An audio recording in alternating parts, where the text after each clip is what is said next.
Come on, come on, come on. We're coming. It's gonna be dark soon. I know.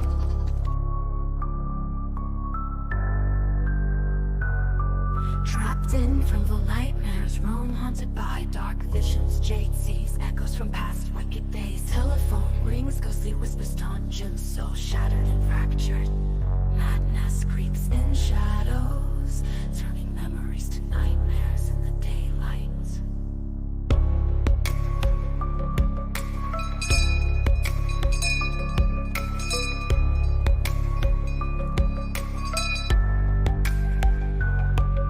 A secret hidden, wound carries mystery. Miracle, cursed tale, deep shrouded in history. Victor's mind slips past the veins, grasp shadows stark. Gotta unearth lost parts before engulfed by darkness. But what if someone finds her someday and they don't know who she is because all they find is bones? Stop! God damn it! Stop! Winter's grip, tight in his goblets, doom and gloom. Decay's jerks echoing, Randall's mind they consume. No place to hide in this town, trapped in the cursed fairy tale. Fight or fall through the night, darkness writing a tomb. Jade's eyes wide, fears drip, poison brew of the past. In haunted for real, sanity never lasts. Telephones, demon chant, Jim's spine shivers clash. Phantoms haunting steps, memories smash.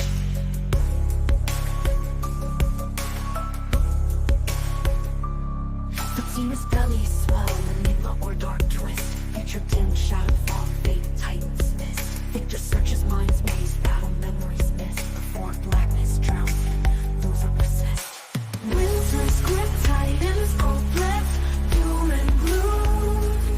Decay's jerks echoing, Randall's mind they consume. No place to hide in this town, trapped in the cursed fairy tale. Fight or fall through the night, darkness writing the tomb.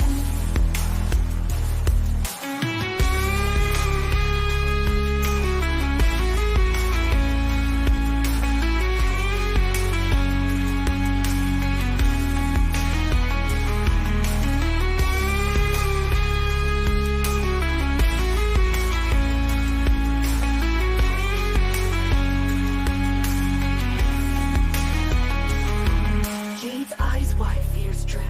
Poison brew of the past, and haunted from the sanity never lasts. Telephones, demon chant, Jim's spine shivers clash. Phantoms haunting steps, memories smash.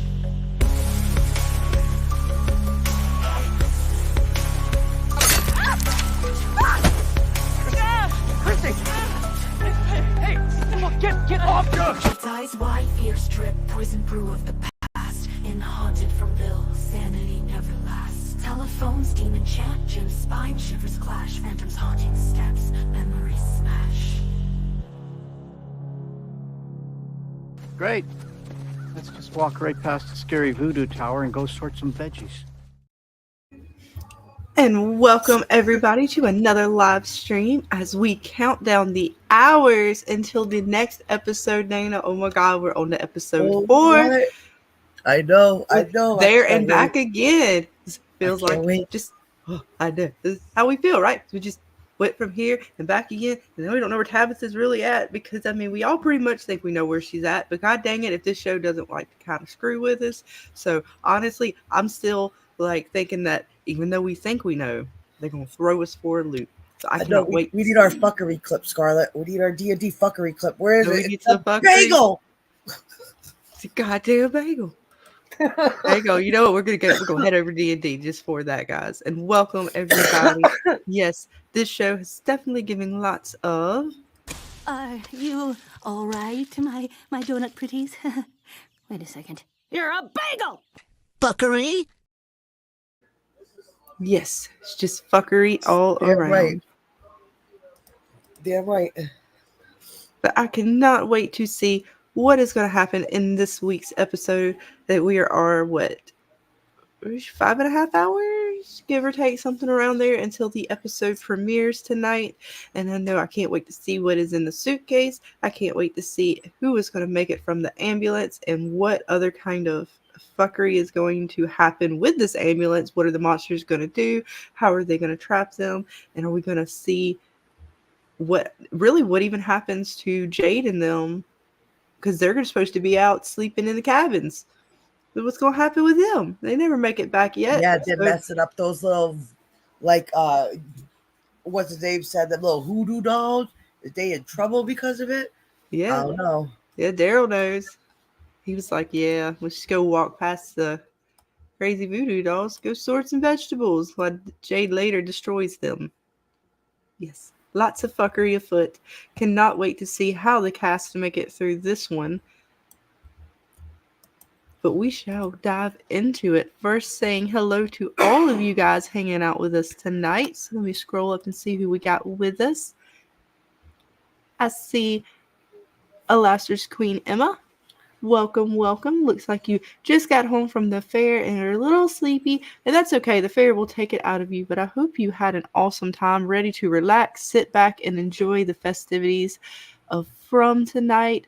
We are going to go for about 2 hours, give or take, just in time for some of the other guys I know that are coming on this evening. I know Real Enigma and Theory should be popping on, and then I believe Jeremy is right after him, or they'll be kind of starting around the same time within an hour or so of each other.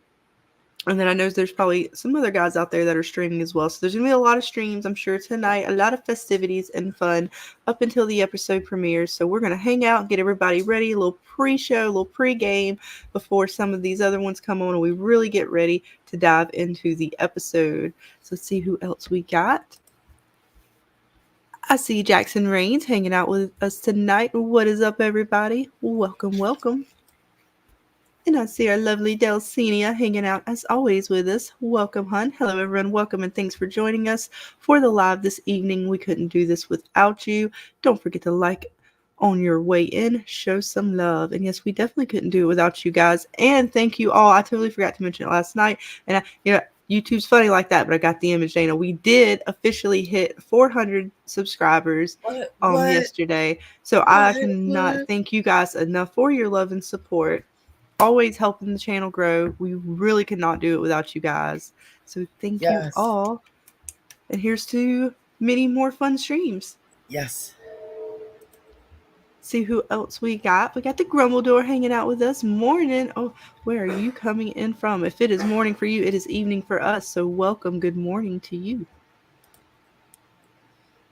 We got Keely. Or is it Kylie? I'm sorry if I did not say your name right. But hello and welcome to you. Hope you are having an awesome Saturday. We are still Saturday. Yes, it is still Saturday. I have to think about it sometimes. I had to think about that for a second. I did. Look, I'm so ready for the episode. I'm ready. It's already Sunday for me.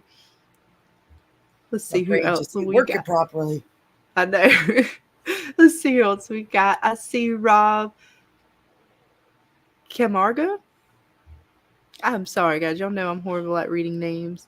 I do apologize. I hope I said that correctly. But welcome, welcome. I see AP hanging out with us. Welcome to you, hun. And I see our lovely Star is always hanging out in the chat. Hello, everybody. I see Bitey. What is up, Bitey? Saying hello, all. Let's see who else we got as I scroll down.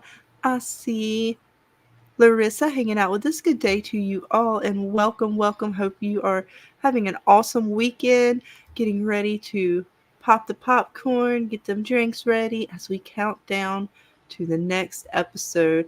And just a little bit of housekeeping before we dive too much further into this episode. Oh my goodness, Dana, I have to this past Wednesday, we did do a stream where you guys got to help us create a little song, and we ended up doing pretty good. You guys picked a name. We got a song. Well, we actually have one song, 3 sort of variations of it or sounds. Yes. That I have put up in the Discord for you guys to check out. And what we're going to do, I'm going to show those again tonight. Or at least let you guys listen to them again if you don't have the Discord, so that way you will have another opportunity to hear the 3 that we will have to choose from. And then Monday night, when we do our content creators live stream sort of round discussion table, we will have a poll in the chat during that stream for you guys to pick the one you like the most. The one that gets the most votes will win, and we will continue moving forward with making it into a video for you guys. So you have the song already, and we'll make a little music video with you guys, and then you will have that as well. And I'll also try to put that in the Discord and all that kind of stuff, so you guys will have access to it. So yeah, I can't wait to start thinking of the clips that you're going to want. So in the Discord, there is a channel for the song creation. And if there is this particular clip, you can put in there so me and Dana can sort of find it and keep up with it. The episode, the season episode, and maybe even possibly a good timestamp. So that way we know sort of what you're looking for, that we can clip it out for you guys and add that in. So we will start with that. As a matter of fact, let me switch over to the program, and we are using Suno, AI music program that you guys did awesome with on the lyrics. I'm not going to lie, you guys killed it. So we have one song that is going to be a male singer. The other two are female singers. And guys, I'm sorry, we tried to get more male singers, but the AI we got to work with. Oh, did we try? Oh, did we try? So hopefully on the next song creation after this, we'll try to get a little more male singers in there and see if we can do a little bit better. They just didn't want to work with us that day, but that's okay. Because I think the three that you guys really liked that night are actually some pretty good options. So I'm going to... Oh, and welcome, Star. I said Star. I was looking at Star. Welcome, Vanessa. I'm so sorry. My brain will eventually work correctly tonight, Dana. Oh, please. I don't look at me first for support. Yeah. Dana. No. All right, we got this. It's fine. Because welcome, Vanessa Wicked. And also I see, is it Ashia? I'm so sorry if I did not pronounce that correctly. What time does episode release? I believe 12 or midnight Eastern Standard Time on MGM Plus. Yep, if you're an app subscriber, it releases at midnight, 12 p.m. Eastern Time. I don't know. Like I don't know in other countries what apps they're releasing on, because I know in some countries it's all over the place. Yeah. So, but for here in the United States, it's 12 p.m. Eastern, and for most of Canada. Mm-hmm. And then it airs on Sunday nights at 9 p.m. on MGM Plus. Oh, nice. Yeah, it's crazy, but I don't think either of our brains work correctly any time, actually. It's an amazing... Be nice to me tonight, Crazy Matt. I am not feeling well. Be nice to me. I don't know how we do it. Like, we're just living on duct tape and a prayer. And speaking of which, I gotta put the link in the chat, Dana. Oh my God, you're right. See, Crazy Matt knows my brain's not working ever, right? But we're also going to make it a call-in, since we're just going to be hanging out for a little while and just going over some things with you guys. I'm going to put the link in the chat. So yeah, Crazy, if you want to tell everybody how crazy and stupid we are, you can feel free to come up and let us know. Copy and paste this in the chat for you guys. Here we go. And welcome, 40 Stephanie. Glad to see you hanging with us tonight. And there you go, guys. The link is in the chat if you want to come and hang out and talk about some and whatever you guys want to, as we prepare ourselves for the release of the new episode. I can't wait, Dana. But yes, I have the song. I can't wait. And then anybody who wants to come and watch with Scarlett and I on it, like, we're doing a sync up watch party tonight in her Discord. So as long as you can watch on your own device and you would like to come watch with Scarlett and I at midnight, we will be in her Discord, and you can join us and watch with us. And welcome to the stage. We have Cloud Flyer. I'm sorry. I'm going to make sure I said that correctly. Welcome, hon. How you doing tonight? Oh, I think you are on mute. Yes, honey, you're on mute. All right. Hi, guys. There Hope you can hear me. Yes, sorry about that. We can hear you. No worries. How you doing, man? Good. Happy Saturday. You ready? You ready for tonight? You ready? I'm ready. I've been dodging these spoilers like nobody's business, but I'm ready. Nobody's going to stop this. I know. From hell or high water. I feel like we're in the Matrix trying to dodge these spoilers. Like we're all sitting there dodging these bullets. I Channel know. your inner Keanu Reeves, ladies, because I Oh, know. it's hard. Look, man. It's like I know you can't even go on Twitter and you can't even trust MGM Plus. you Nowhere can't safe. Nowhere you safe. can't Horrible. trust anything. I know it's horrible, and even like because they did the one last week, which to me didn't really hurt my feelings as much. The bracelet, the way they showed it to me, even though it was a spoiler, it to me what they're trying to pull this week was like, okay, now y'all just playing. All right, last week was like, okay, that was a little touchy, and now y'all just really playing with these spoilers. Because I had to literally, like everybody said, I had to click eggs out of Twitter. I was like, oh my god, no, get away, go away.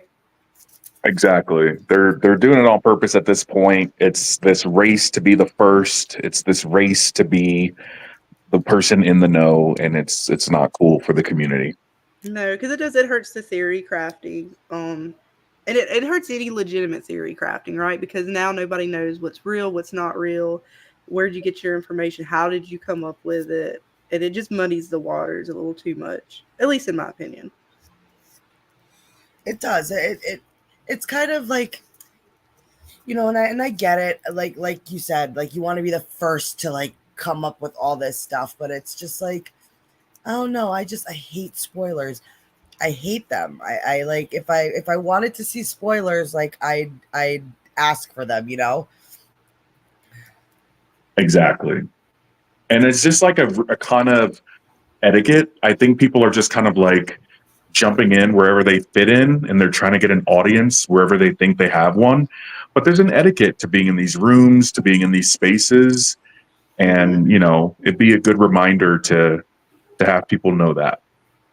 Oh yeah, and at least be respectful to others, and the fact that like because everybody has their own opinion on what is considered spoilery. I mean, there's just flat out spoilers, I would say, but then there's some things that like some people may not even want to watch the episode trailers for the next episode. To them, that might be too much.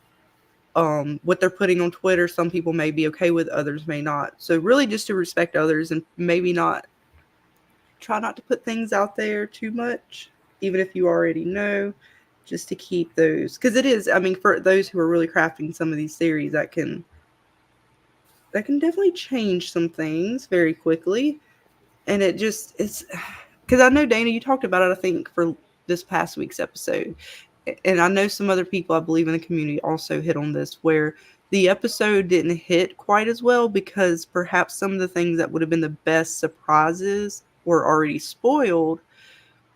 And so therefore the episode didn't quite hit as well as it would have because you kind of already anticipated certain things. And so therefore you're not as surprised, and maybe a little bit of what you would have given the episode higher marks might have just kind of felt a little flat. Yeah.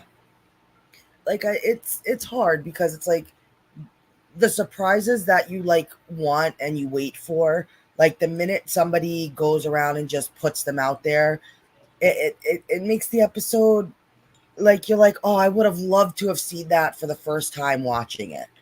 Mm-hmm. Yep. And then it's like, here you are, you're giving us stuff, and what I heard the spoiler this week is what's actually in Victor's suitcase or something like that. It's something to do with the suitcase. I didn't look at it. Someone did post it in the Discord, and I took it down just to keep everybody from, because I don't want anybody to see it that doesn't want to see it. Yeah. Particularly. Mhm. So as soon as I saw it, I did take it down. But again, and that's one of those things where MGM put it out. So I understand people not like, well, if MGM put it out, that's not really, you would think that's not a spoiler. It is a spoiler, but it's one of those gray areas because it's not something that was like leaked, right? Mm-hmm. These are things that are put out by MGM Plus. These are not leaked photos. These are not things that people got early access to. I'm trying to cover all those kind of bases, but so it's one of them gray areas. But I would say at least particularly in the Discord, try to make sure you are putting at least there's a spoiler filter type thing. I know Dana, you kind of I haven't figured out how to do that yet myself, but so if you are going to at least try to be respectful and put that up, at least maybe save yourself a little bit of trouble that way because at least then people have an option. Owner. Like at least ask the Discord owners, the admins, get permission first. Like at least ask, If you want to put up spoilers, then create your own Discord and you can make whatever rules you want. But at least in other people's Discord, ask the admins, ask the chat, like the Discord owner, and just at least make sure it's okay. You know, I think that's at least the respectful way to do it. Because you don't know Absolutely. who is going to be okay with it and who's not going to be okay with it. Like, and it, you know, that's just my opinion. It's kind of a bad practice that got born of the YouTube era, to be quite honest, not to say anything about YouTube, but people who get selected as early reviewers, people who get early copies or editions of either a game or they get invited to a movie, any opportunity that they get to kind of like talk about what they know first, they'll post it to YouTube like the morning of the release of whatever it is, whether it's a game or a movie or whatever, you know, again, just to kind of be the first. But now that bad behavior is making its way into like private chats and private Discords and places where it definitely doesn't belong. Yeah. Like, that's all. Just ask permission because you never know. Like, I know in Real's Discord, he has a spoiler channel. So it's up to you if you want to go in there and see what's in there. Jeremy does not. He does not like spoilers. He does not want spoilers. At least as far as we know of right now. And those things can change. Like, because I understand having a channel, and I have been pondering over how to handle that myself in the Discord. Whether I want to even have a channel for that or not, or just keep it spoiler free. Period. I honestly don't know where I'm fully going to stand on that in the end. I'm still leaning towards no spoilers unless like there's. When I say spoilers, I mean like what MGM's even put up there. That one this week really I thought was extreme. Out of all the stuff they could have picked out of the episode, because to me, out of the stuff they picked out of the episode, to me, the bracelet didn't spoil the episode for me because it didn't answer any questions about the bracelet. It reminded us that the bracelet's back in the game. It wasn't a throwaway. Like, it actually got me more excited when I saw the bracelet. I was like, holy shit, the bracelet's coming back into this episode. Oh my God. But this one, with everybody like particularly crafting theories on the what Victor is gonna have in this box, you know, in this suitcase, whose it was, what items was it, you know, everybody had so many different ideas on what could have been with it to just go ahead and reveal that before like the day of the episode coming out. That one was a little bit extra. Maybe they could have maybe picked something else out of the episode. Crazy Matt's right though. Ravener hates spoilers. He will literally like block you, and he despises spoilers. He's a real stickler about that. Crazy said he's posting spoilers in your Discord right now, Dana. Crazy's being crazy as always. You're gonna post spoilers in the Dungeons and Dragons Discord where, you know, the Dungeons and Dragons people are. I don't think they're really gonna care. I doubt it's gonna be. There's no telling what that is when he says spoilers. I'm looking at Discord to see what he posts, like some silly goofy gift or image. Go ahead, tell all the Dungeons and Dragons nerds about From. Hey, we might get some more people to come watch the show. Exactly. Maybe we'll get them to watch. That's too funny. And Larissa says, I find it a bit strange how people who saw 5 episodes still make theory videos. And yeah, that's a little hard. We were actually talking about that last night. You happened to leave, but we were talking about that last night. Like, how do you trust the theories of certain content creators out there? And it's very hard. Because that's not an easy thing to do. Having all that knowledge and then crafting your theory videos, I personally, I don't know whose theories I could trust anymore. I really don't.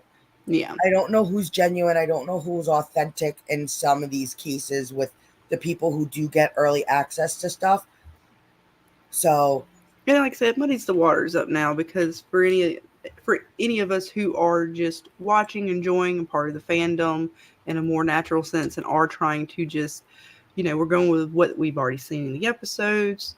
That's what I said. I don't even want too many of these, like, even the trailers and stuff like that. I want, if they're going to do like an episode trailer, I want it to be small. I don't want to see too much of the episode. You know, just give me little bits, just like you would for every week. You know, you're going to give a little something to kind of tease you into the next episode. don't give away any of the good things. It is a little disappointing. But then again, like, we're in such a different age of media. Yeah. So different that it's like, who knows, what we're considering upsetting might just be sort of looked at as like the old school. New school is going to come in because they're getting such access so quickly to things compared to what we grew up with. Like, just the fact that they're getting whole seasons dropped now immediately, and you just have access to that on demand. No, you don't even really have to have commercials anymore for a lot of this stuff. Like, it's such a sped up process that it's for the most case, it's not terrible, but when it comes to these kind of shows, it really does hurt that creativity, that fandom that grows with it. But Do we have any running theories for episode 4? Do we think we're going to get a big death? Do we think somebody's going to get left in the ambulance? What are we saying about this episode? I was wondering what Tabitha is going to do. Now, I'm assuming at some point they're going to calm her butt down. But what I'm curious is she going to freak out or just let them drive her into from? Is she like, what is she going to say? What is her man? Are they going to like drug her, handcuff her? Is she going to come quietly through? Because she knows she's going to see her family. Like, really curious to see how Tabitha reacts initially. And then I think, of course, the monsters are going to do something that showed that in the trailer. But then I want to see how the family reacts, because Ethan and them, like, I really want to see what's going to happen at the village overnight with Kenny and Christy and all them. I really want to see the village. I almost want to see the village more than I want to see what's going to happen with the ambulance. What do you guys think? I want them to pick right up where they left off. So yes, I want to see what's going to happen with the ambulance crew first. I don't know if anything's per se is going to happen to Tabitha, other than she's going to have to be the one to kind of keep everybody from getting their head knocked off, because they are right on, they're right at the cusp of sundown. Mm-hmm. If they don't do a time jump, and we still don't know what's going to come of Henry. Is he going to come to? Are they going to have to move him? Is that going to force them from the ambulance because they don't have a talisman? They have to keep moving. At some point, we know they abandon the ambulance because Boyd is out there trying to recover it. So, hard to say. I know, because I'm curious if they're going to abandon it if they get tricked. Well, they're first responders. So from what we have seen in certain stuff, it looks like the monsters have once again upped their game. So, and as first responders, I don't blame them for getting out of the ambulance to see if somebody's not hurt. That's their job. It's a police officer and it's 2 EMTs. Mm-hmm. That is their job, literally, to do stuff like that. So I don't know. I think these monsters are just upping their game. They're making it. They're doing stuff now that we haven't seen them do in prior seasons. But also, didn't they say that the monsters only screeched at one point, but once they got the talismans and were able to get into like the houses, that's when they started to like talk and whisper and try to lure you out? So is this another evolution of the monsters, them actually laying these traps to lure them outside of the house compared to trying to seduce you to get in? Maybe. Let's see, the Grumbledore says them two METs are goners for sure. Yes.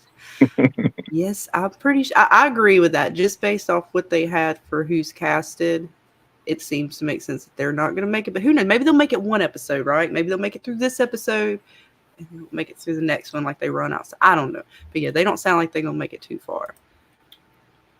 Yes. And Jaron Glove, what about Henry? Yes, Henry, because he's the one that's knocked Poor out. Henry. Will he come to Poor just Henry. in time? Is he going to see something on his little trip into From since he's knocked out?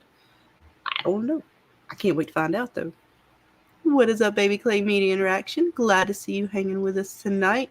Yes. And I see Oh, Taryn down and I there. do The want to link is announce that- pinned to the top of the chat as well if anyone wants to join us. Yes. Baby Clay will be joining us on panel this Monday for the Creators Roundtable. So we are going to welcome him to the creators discussion on Monday, and I'm happy that he's going to be joining us. Awesome. Yes. So glad we got a lot of you guys coming to hang out with us for the content creators. I'm trying to remember the name for it. We're trying to, Yes, get that we're name working right. on some names for what we're trying to call it, but I believe JH will be back this Monday. We're going to have the Watchers on the Wall with us this Monday, and as always, our awesome Ravener will be with us Monday. I believe Real is joining us on Monday, so we're going to have a nice panel on Monday. All right, if you guys are putting spoilers in the chat, mods, can y'all delete those if they are? If not, I'm gonna have to go in there. Please, guys, no spoilers for the episode. If they are, I will have to delete it, and I will have to remove you if you continue. All right, I'm gonna have to go check that. Let me go back to Welcome, YouTube. Taryn. What is up? Hey guys, thanks for allowing me on the stream. Yeah, Sure. welcome. Sorry, I'm gonna do some housekeeping. If you guys want to talk, as a matter of fact, let me. I was gonna show these I have a question. songs. Go Sure, ahead. honey. What's up? What do you guys think Victor's gonna remember in the pillow forts? Like, obviously, he gets disturbed by something he remembers. Obviously, the last we see of Victor is Victor inside the basement, and he's clean. You know, he's relatively clean, and then in the morning when he comes out, he's all dirty. Now I know that can be explained by him sleeping on the floor, but he says he has to remember what happened that night. And I don't think, a lot of these flashbacks, they're from Victor's memories. We haven't really seen flashbacks where it's not like a character remembering something necessarily. So I wonder if actually Victor eventually chased Eloise out, and then he was put back in that cellar somehow. That's what I'm excited to see, basically, is what So will he you remember think about that? there's more to that memory he had when Miranda kind of left them down there? Well, yeah, I think so, because he's dirty in the morning when he was clean in the night. That was it was actually the movie blogs guest on this live I did with him the other day. I've forgotten her name. Yaz, I think it was. She actually reminded me of that. And I think she might be onto something there. But yeah, certainly I want more clues about what happened to Eloise, basically.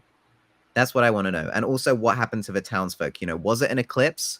Did Miranda make a deal for Victor's life, essentially? Because what's interesting is Jade mentions the trolley problem. The trolley problem's when you basically got a train track, and there's one person tied on the train track in one direction, and there's like 12 people tied to the train track in front of you. And you can change the direction of the train, but you're basically choosing to murder one person over 12. So do you change the direction of the train?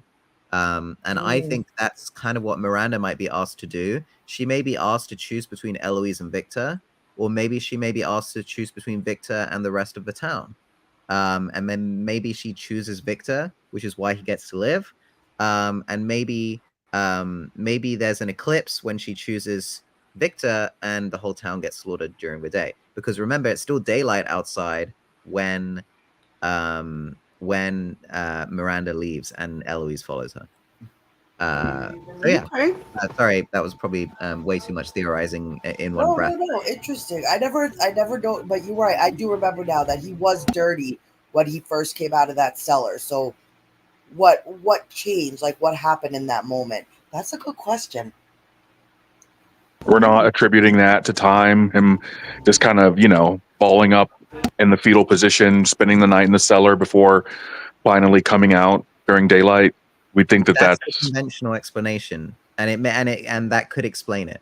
But if we're going to remember what happened that night, then if Victor's not there to see it, how do we learn anything new? So if it is about that night, then it would be about what happens just before, potentially. Like maybe it's before the scene we saw. Maybe that's what we see. But if it isn't before the scene we see, and it's during and we get to see what happened to Miranda and Eloise, maybe that is where the dirt came from. But you're right. That's actually what I said when Yaz brought it up. I said, well, surely he was sleeping on the floor, so maybe that's why he was dirty. So I do agree with you, but I don't know. Maybe there's more to it. Can't wait to see where it all goes. So yes, while everybody's piling in, like I said, Monday night we will vote on the song you guys like the most. So I'm going to play all three real quick, kind of give you guys a listen. They are also in the Fever Discord.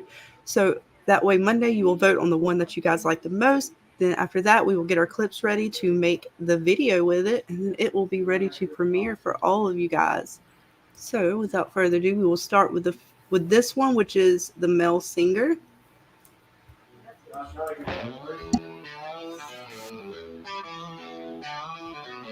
When boys in town, there ain't no fooling around. Only rule is me, they don't die tonight.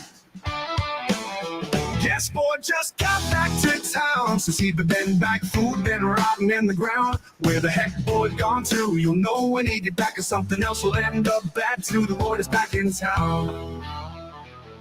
Come out and play, don't get led astray. I'd happily walk into the night to find my ghost wife in white. The boy is back again. The boy is back again. A pool with no motel is like a boat without a sail.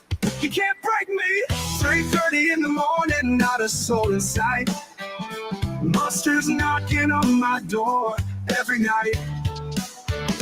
When the bell starts ringing, be ready for the pain he's bringing. He wants to get home in his boat. If you get in his way, he'll cut your throat. Come out and play, don't get led astray. I'd happily walk into the night to find my ghost wife in white. The boy is back again. Come out and play, don't get led astray. I'd happily walk into the night to find my ghost wife in white. The boy is back again. The boy is back again. The boy is back again. A pool with no motel is like a boat without a sail. You can't break me. 3:30 in the morning, not a soul in sight. Monsters knocking on my door every night. When the bell starts ringing, be ready for the pain he's bringing. He wants to get home in his boat. If you get in his way, he'll cut your throat. Come out and play, don't get led astray. I'd happily walk into the night to find my ghost wife in white. The boy is back again. Come out and play, don't get led astray. I'd happily walk into the night to find my ghost wife in white. The boy is back again. This place can't break me, even if they take me. Webs fun demons come, worms got enemy worms. I go to set them free. Worms don't ride a pony on the sea. Take these worms from me. Smiley, smiley, smiley. The boy's back again. This place can't break me, even if you take me. What's fun? Demons come, worms got into me. Once I go to set them free. Worms don't ride a pony on the sea. Take these worms from me. Smiley. The boy's back again. The boy's back again.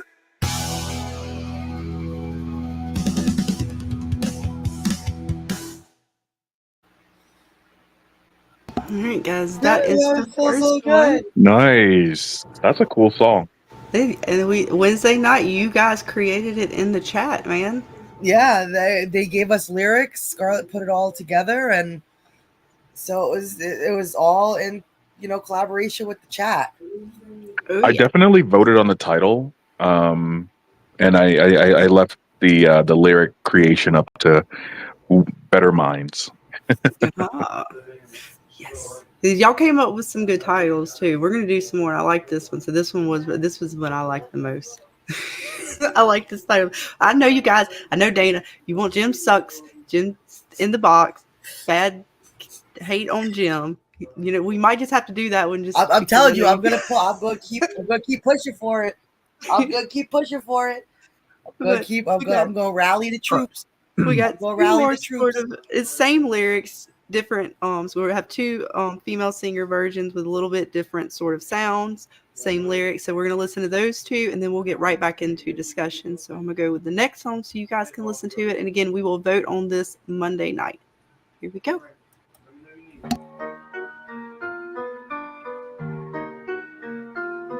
When boy is in town, there ain't no fooling around. Only rule is maybe don't die tonight.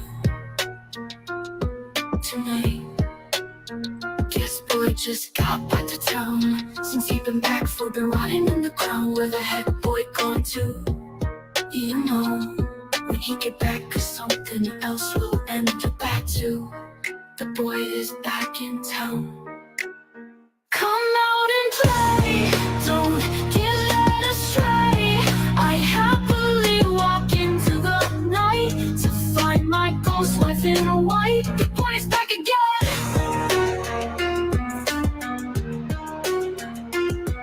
A pool in a motel is like a boat without a sail. You can't break me. 3:30 in the morning, not a soul inside. Monsters knocking on my door every night. When the bell starts ringing, be ready for the pain he's bringing. He wants to get home in his boat. If you get in his way, he'll cut your throat. Come out and play, don't get led astray. I happily walk into the night to find my ghost within white. The boy is back again.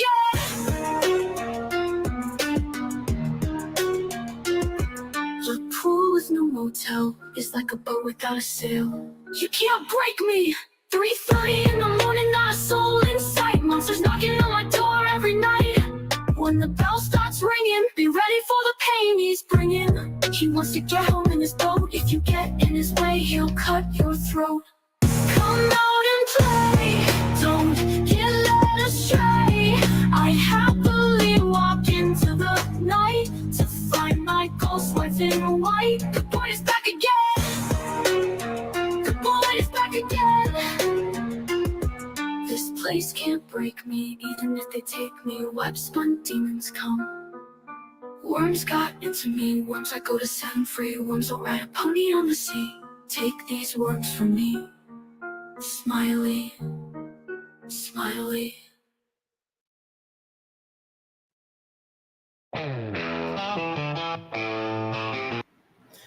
Sorry, I was quick. I was That's my I was letting favorite. welcome Number 2 is CC my to the favorite. stage as well. I was getting some folks on stage with us. I was not quite ready to click the stop, but yeah, that was a good one too. Welcome. Thank you guys all for coming on panel with us. We appreciate you all. Yes, and we have one more song to get through, and then we will dive right back into all of the fun. Oops, looks like CC left. That's okay. The link is still pinned to the top if anyone wants to join us. We have one more song to get through. Yes, I know people get confused. The link will bring you on stage on panel with us. So if you would like to come and discuss on the panel, follow the link. That is where the link will lead you. Some people don't know that the link brings them up here. Alright, guys, and here is the last option of song choice. Here we go.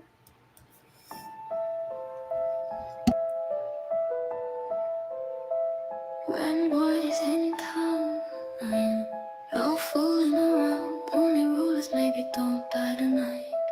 Guess boy just got back to town. Since he been back, food been rotting in the ground. Where the heck boy gone to? You'll know when he get back, 'cause something else will end up bad too. The boy is back in town. Come out and play, don't get led astray. I'd happily walk into the night to find my ghost wife in white. The boy is back again. A pool with no motel is like a boat without a sail. You can't break me. 3:30 in the morning, not a soul in sight. Monsters knocking on my door every night. When the bell starts ringing, be ready for the pain he's bringing. He wants to get home in his boat. If you get in his way, he'll cut your throat. Come out and play, don't get led astray. I'd happily walk into the night to find my ghost wife in white. The boy is back again. A pool with no motel is like a boat without a sail. You can't break me. 3:30 in the morning, not a soul in sight. Monsters knocking on my door every night. When the bell starts ringing, be ready for the pain he's bringing. He wants to get home in his boat. If you get in his way, he'll cut your throat. Come out and play, don't get led astray. Ride happily, walking till the night to find my ghost wife in white. The boy is back again. This place can't break me, even if they take me. Webs hunt, demons come. Worms got into me, worms I go to set them free. Worms don't ride a pony on the sea. Take these worms from me, Smiley.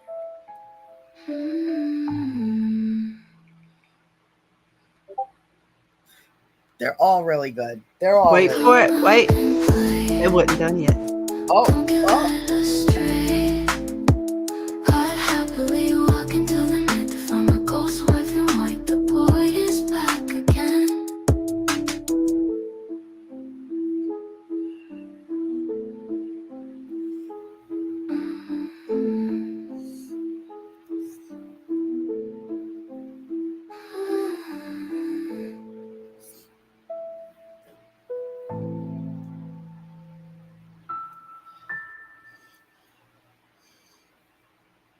All right, that's it. Sorry, that one does They're it. Just good. a little, got a little stop in that one. They're all really good. But yes, Summer Girl, that was one of the choices we just played through. We have 3 choices. They are in the Fever Discord, which I posted in the chat right here. That is the link. And you guys will be able to vote Monday night on your favorite one. So start thinking about it, and then it will be time for the video edits. But yes, let me pull up the screenshots, at least for last week's episode, and we can But I dive back do. into I actually it. do have a question for you, Taryn. We were talking about how some of these creators who get early access to the episodes, and what your thoughts are of whether their theories and what they think, can they be trusted, that they're actually genuine and theories of their own, or do we have to be a little weary because they have early access to the episodes? You know, you're basically asking me to judge the trustworthiness of, you know, all sorts of different individuals, right? So, you know, it's hard to make a judgment, but to assume that everyone plays fair is something I've learned, you know, historically isn't true. You know, so you know, that's one thing to consider, but I don't think the big creators that at least I follow are cheating. But you know, what can I say? I don't know for sure. I think to be honest, the main reveals for the season, the really big twists, are coming in the final episode because that hasn't been released.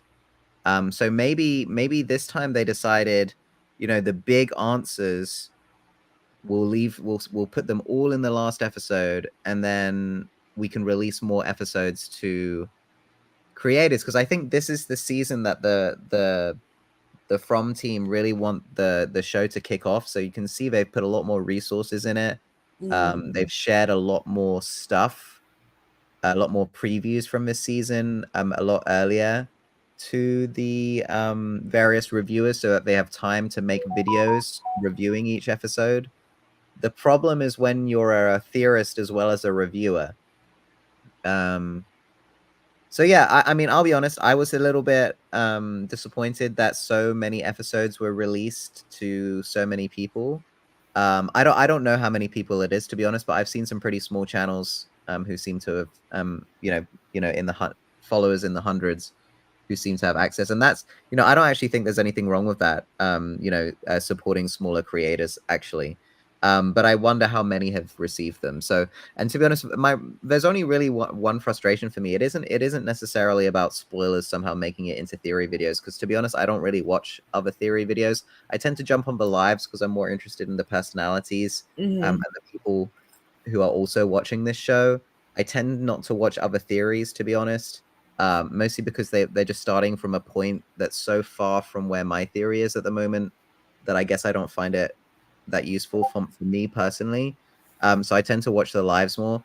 for me, what's frustrating about so many episodes being released is if a theorist does guess something, even if they're not somebody who typically would get these episodes, there will be people who will claim that person has had some sort of secret insight into the show, and it creates a little bit of an air of suspicion, which I don't like very much because I've been accused of like editing my posts as episodes come out, I know.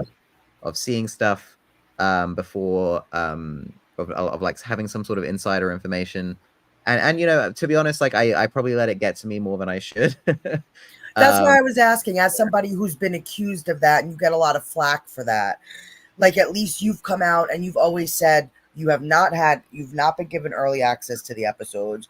You've made it a point to get your theory out there as fast as you can before anything started, so that it could be trusted as somewhat genuine. So Yeah, I that's mean, what I I was recorded asking. a 4-hour video locking my theory in, so at least people can't claim I edited it. In terms of having access, I made a bet with Tony Teflon where I bet that Tabitha would not return to town, and now I have to read his entire book because I got it wrong and leave him like a public review. So, so if I had early access, I don't know, I feel like I wouldn't have lost that bet. And I don't know, I regret making that bet as well. I should have known. Yeah. I don't know. I just really didn't want it to happen. Yeah, I'm with So, you, man. I was kind of Yeah. upset when Tabby had to come back. I'm hoping the payout. I'm still trying to keep hope that they're going to give us a payout in the next episode or so. That's I mean, she worth needs to it. go somewhere new. If she's just hanging around from town for the rest of the season, I'll be a bit disappointed because it's like, okay, they sent her there, then they Mhm. brought her back like immediately afterwards. Like, we've barely had time for like Ethan and Julie to register their mother disappearing. I guess Ethan's kind of depressed at the moment, so that I guess that is happening on the show. But I don't know. To be honest, I just thought we'd Yeah. get more answers while she's in the real world. So Yeah. sending her Yeah. back just sort of says, And we're even back to with, square like you one. said, with Ethan, because I was on such a track thinking that, all right, now Tabitha's gone. Ethan's starting to show these signs of, like, I don't want to say like being psycho, but just it seemed more than just like a little bit of trauma depression. It's like he was starting, his whole personality was changing. To bring her back in almost like resets that a little bit. Like, I thought everybody was like, he looked at that gun as if he was going to take it. So I'm thinking, okay, he's starting to talk about the dead carcass, looking like Tian Chen, like all these little signs of Ethan sort of his mental state going down, and even to a darker side in a place like this, I would just think that would be just right for the picking. Well, did Now you I don't notice his know. shirt is gray now? So he's wearing the same top he wore in episode 1 with those rainbow sort of colors across, but now it's gray, like it got mixed with like something black in the wash, and now it's been stained. Did you guys notice that in the latest I'm trying to episode? go back and find him and look because I did not even notice. I didn't pay attention to his shirt. It might have been it might be in the trailer for the next episode. He's wearing So it. this one, he's got Yeah, underneath. He's kind of that got one. Are you That is talking about the gray. sweatshirt or the one Yeah, underneath? the one underneath with the like rainbow stripes across Yeah. it. It looks very similar to the t-shirt he wore in the opening episode that had the similar stripes. Mm-hmm. Like I it's know 'cause washed out, maybe, or just starting to get. I mean, Yeah. it's kind of gray, but it's still got its like color. I don't know if it's just washed out kind of I mean, look, or I think it was pretty much white in the first episode. I'm So gonna have I to don't go know. It back feels and look. intentional, but because they make I don't know if you know this, but in costume they tend to have like 3 or 4 of the same Yes. shirt in case one Mhm. gets damaged. So it must be a choice, right? It has to be a choice. Mhm. So one has to wonder, why have they darkened that? It's to show his change in mood, which is basically a big clue for everyone that the colors on the show are connected to the emotions that the characters are feeling, because that is how the beings in this game score: hope, fear, pain, Mhm. love.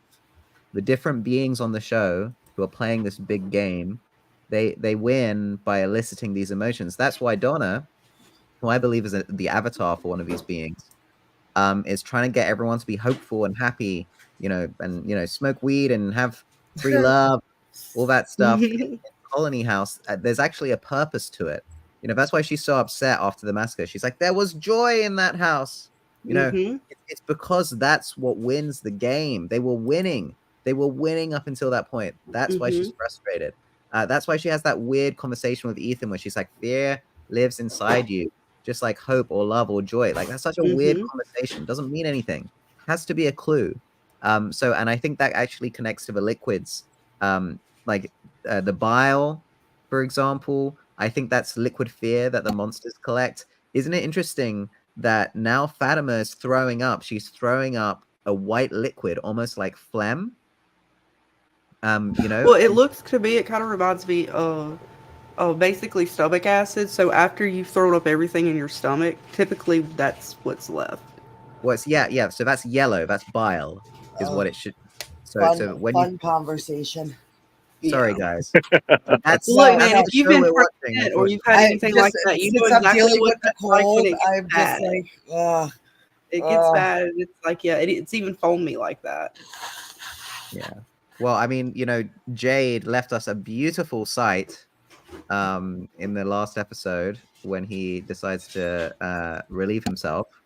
The director, Jack Bender, decided to give us a gratuitous shot of a puddle. I actually think that's a major, major clue. And I was very, very happy to see it because it makes me think my theory is more likely to be correct. Because my theory starts with from land is a witch's bottle containing urine and holy nails. And seeing the more urine I see on the show, the more happy I'll be, believe it or not. So it's a positive for you, huh? Definitely Anyway, sorry to interesting. talk so long. I'm going to leave it there and let others contribute. I'm sorry. Sometimes I let my mouth run away with me when I get excited. You're fine. No worries. But Listen, just talking about Donna. I've always told you, Karen, that regardless of anything, whether I agree with you or not, I respect your hustle.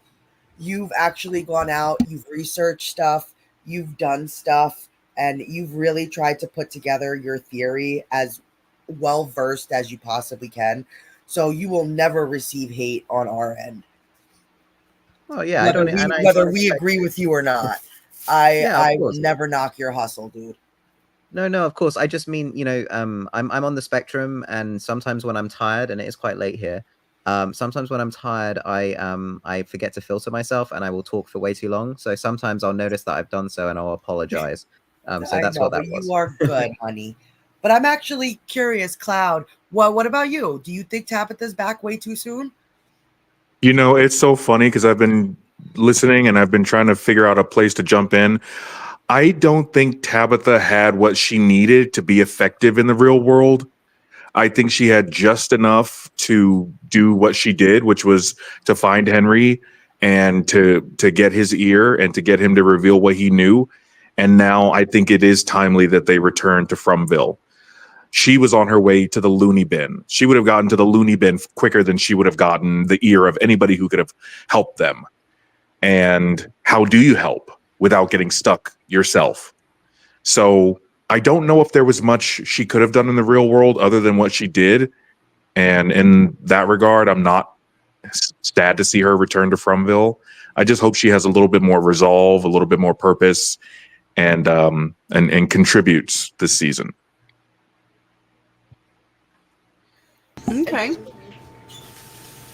And yeah, it was curious as to what she was supposed to find in the first place. Was she, what was she led there to get in the first place? So was it just knowing that it could have just been that information of the paintings, just solidifying, maybe knowing that there's a cycle here and that, there's still something that they have to do and from. Maybe when she goes back, from the painting, she will discover it maybe through the town now, or I'm sorry, I keep calling it a town. It's a settlement, the new little settlement village. Maybe she'll now have information from the paintings that will help her with, figure that out or something. I don't know. I'm kind of curious to see where they're going to go. I'm hoping there's going to be a little bit of payoff with it. But you're kind of right, though, in the sense that what else was she going to accomplish? I know the tree we all wanted her to go see. But, once she got there, then what? They would have had to, I guess, reveal something a little bit more than maybe they wanted to. So maybe that's why they're like teasing us with it.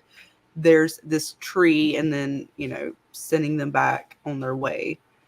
I mean, she wanted to go back anyway. And I have to say, Cloudflyer, I found your argument very convincing.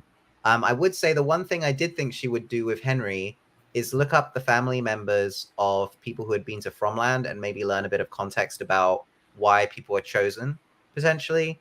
And maybe she might have learned that, from Bacta's grandmother, that Bacta's grandmother may have been to Fromland before, based on like dreams and memories she seems to have. But yeah, that's my thinking there. Did you think they rushed that little scene where they were sitting at the computer and she was trying to feed Henry the names? No, Is that a scene they should have think flushed out, or? they did a good job with that. I mean, we've already seen the missing posters. Did we need to really see more? Plus, they really made a lot of it with the Render Move website and the newspaper website. They threw a lot of clues at us there. So I think they knew that we wanted to see more, so they made those websites for the theorists. But for the casual viewers, they really didn't need any more. I actually think that they Tabitha was sent to Maine and to Henry specifically to torment her, because Tabitha is actually time traveling Eloise, who was adopted by Colombians with no memories, and that's why she has an accent, and is the wrong age to be Eloise, mostly because of the lost connection to the name Eloise. So I think maybe she's there to torment her, for her to think she's going crazy, when actually it's all the things she's noticing are because she was actually Eloise the whole time. That's so interesting.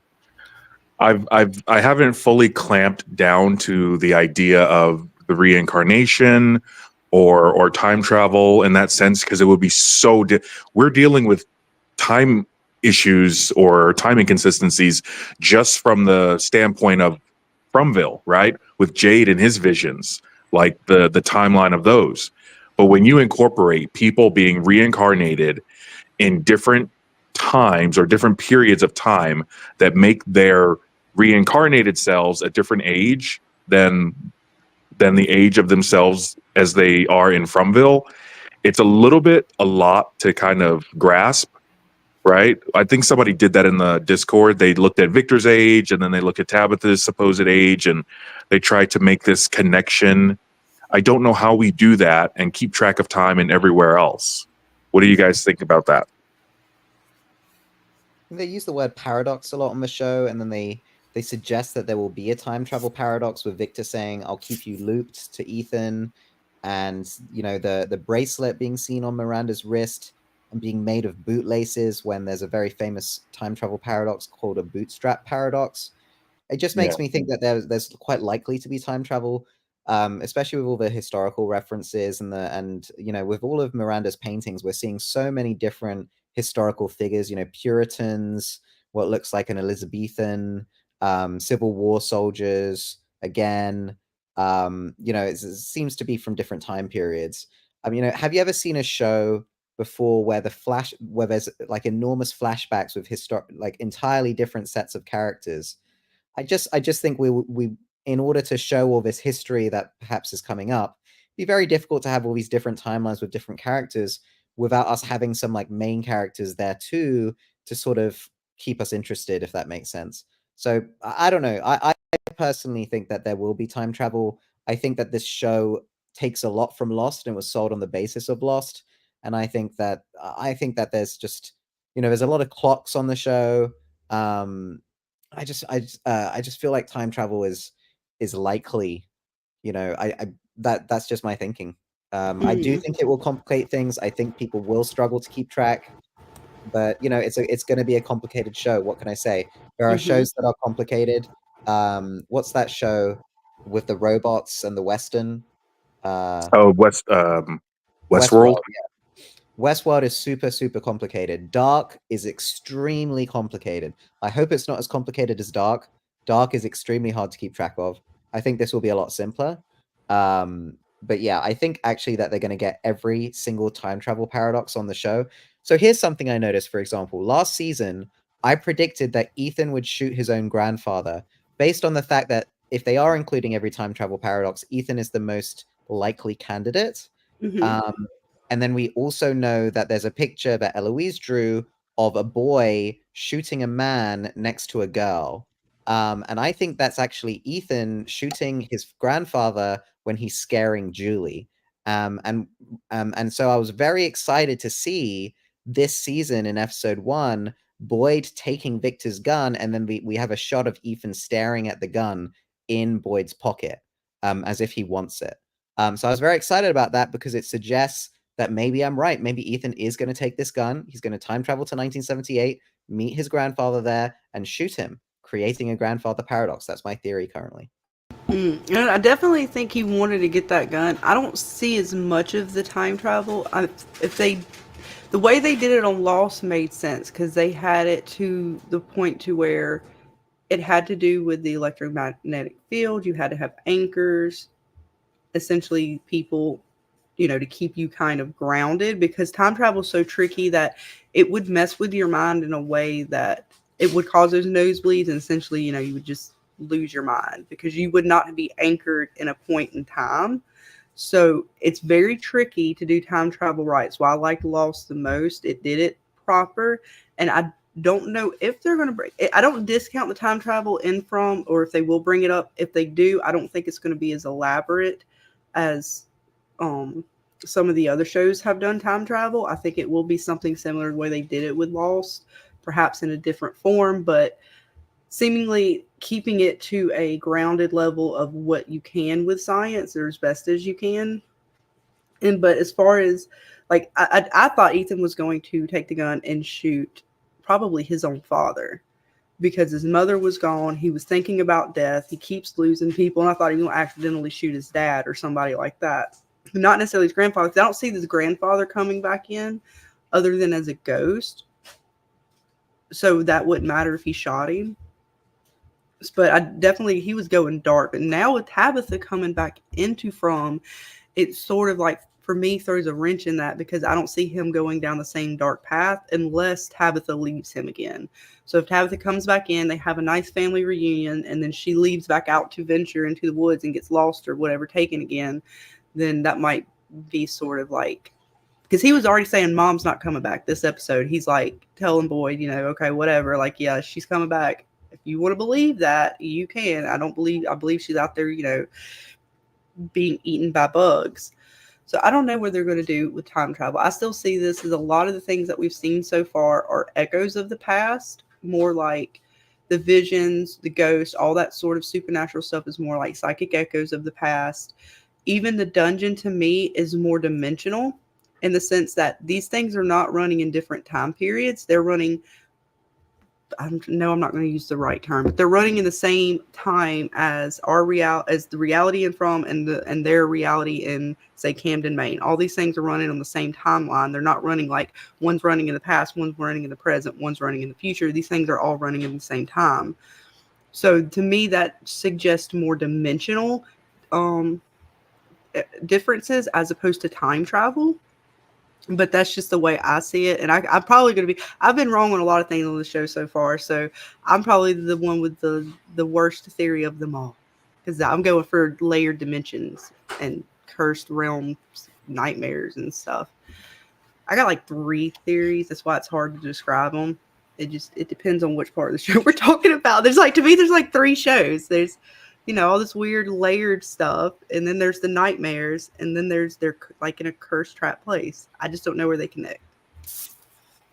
I think you need more time to dig into the character development in order to see a clear connection. And I agree with you in that sense.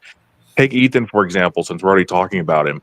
The source of his sadness or his eventual, dark perspective, it comes not just from Tabitha's absence, but it comes from the belief that there probably isn't a way out of Fromville.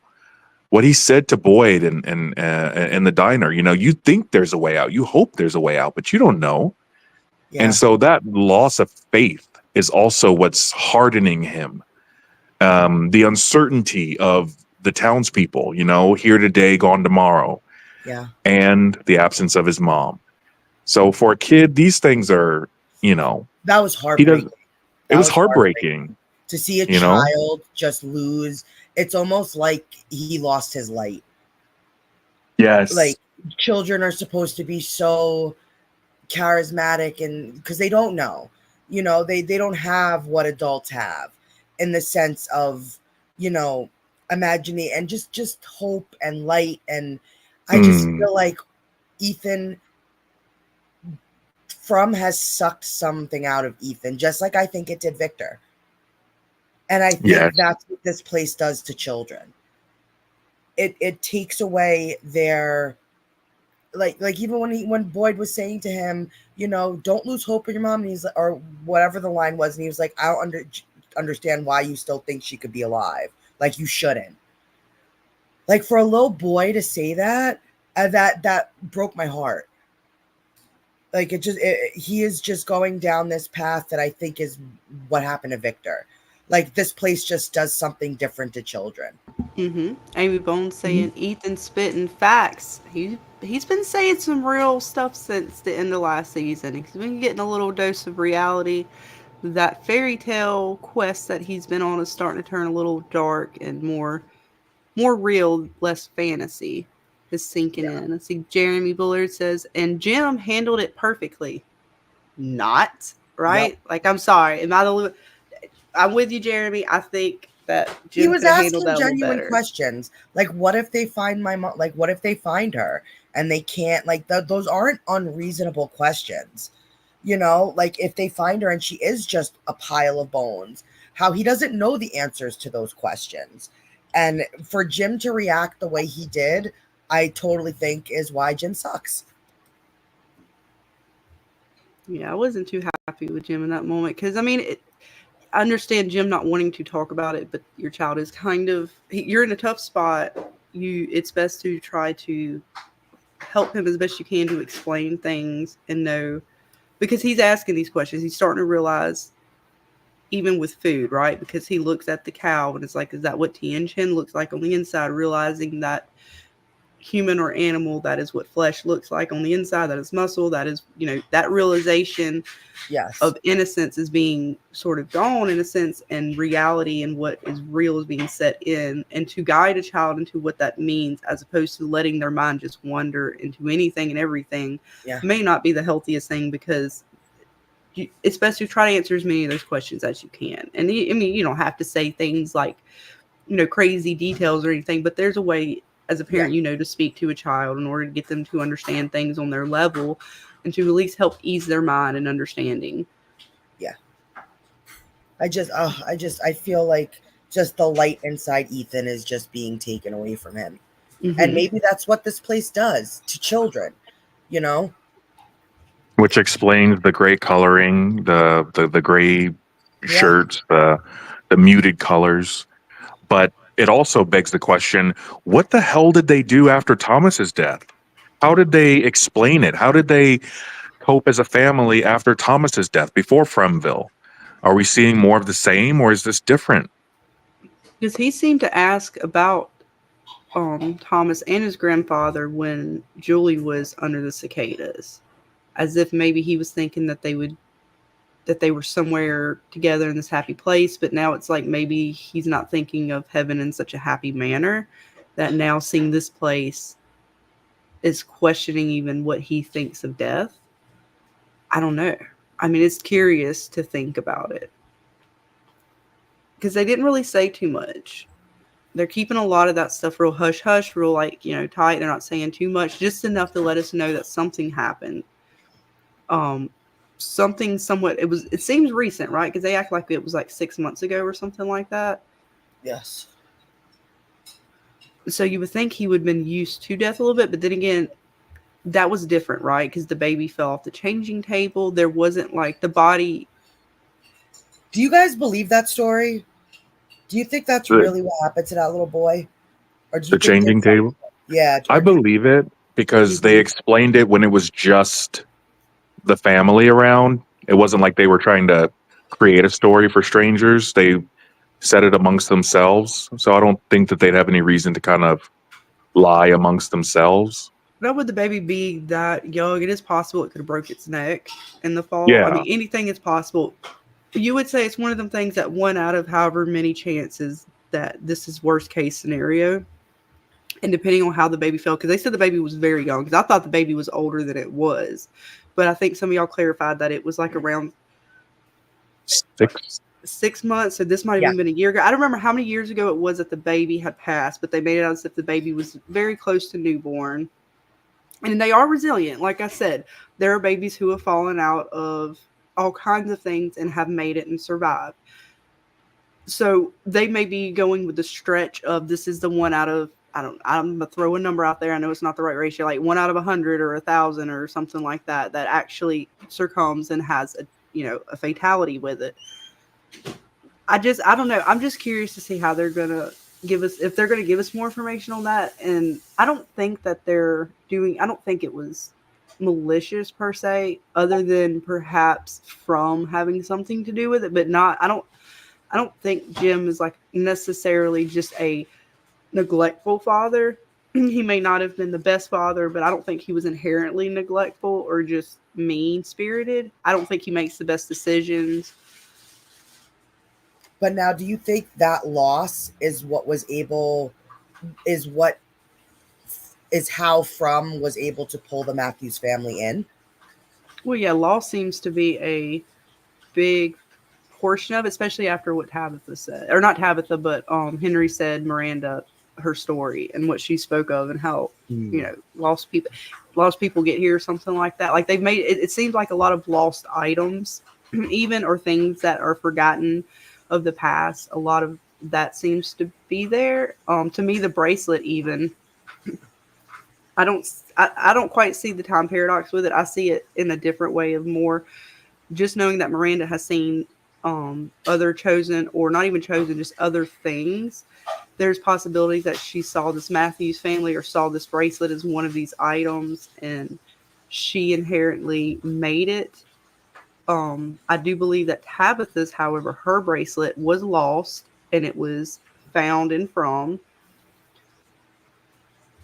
And so that's Miranda's looking for it. She finds it probably in the caves. I'm thinking a lot of lost items end up in the caves, perhaps even the ventriloquist doll.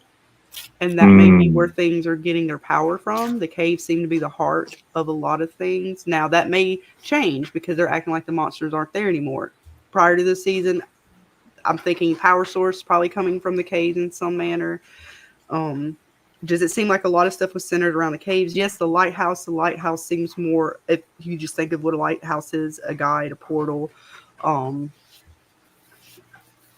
Even on the Peach Truck map, to me, the lighthouse shows a portal on the top left side of it, of where the lighthouse is. But yeah, the caves seem to be the heart. Sorry, I'm rambling. No, it's okay. Somebody did have a question for Taryn, though. Yes. Mr. Moon Knight, he said, Taryn, is Tabitha going to have to make the same choice that Miranda had to make for which kid to sacrifice, only to sacrifice herself? I do think there are cycles in this where people take on the same role. Basically, I think the events of the show are like a sort of corrupted recreation of the events of the origin story that created the Curse of Fromland. So, for example, I think Kelly, with the rod impaling her head to a tree, actually represented somebody who was shot through the head with a crossbow and pinned to a tree.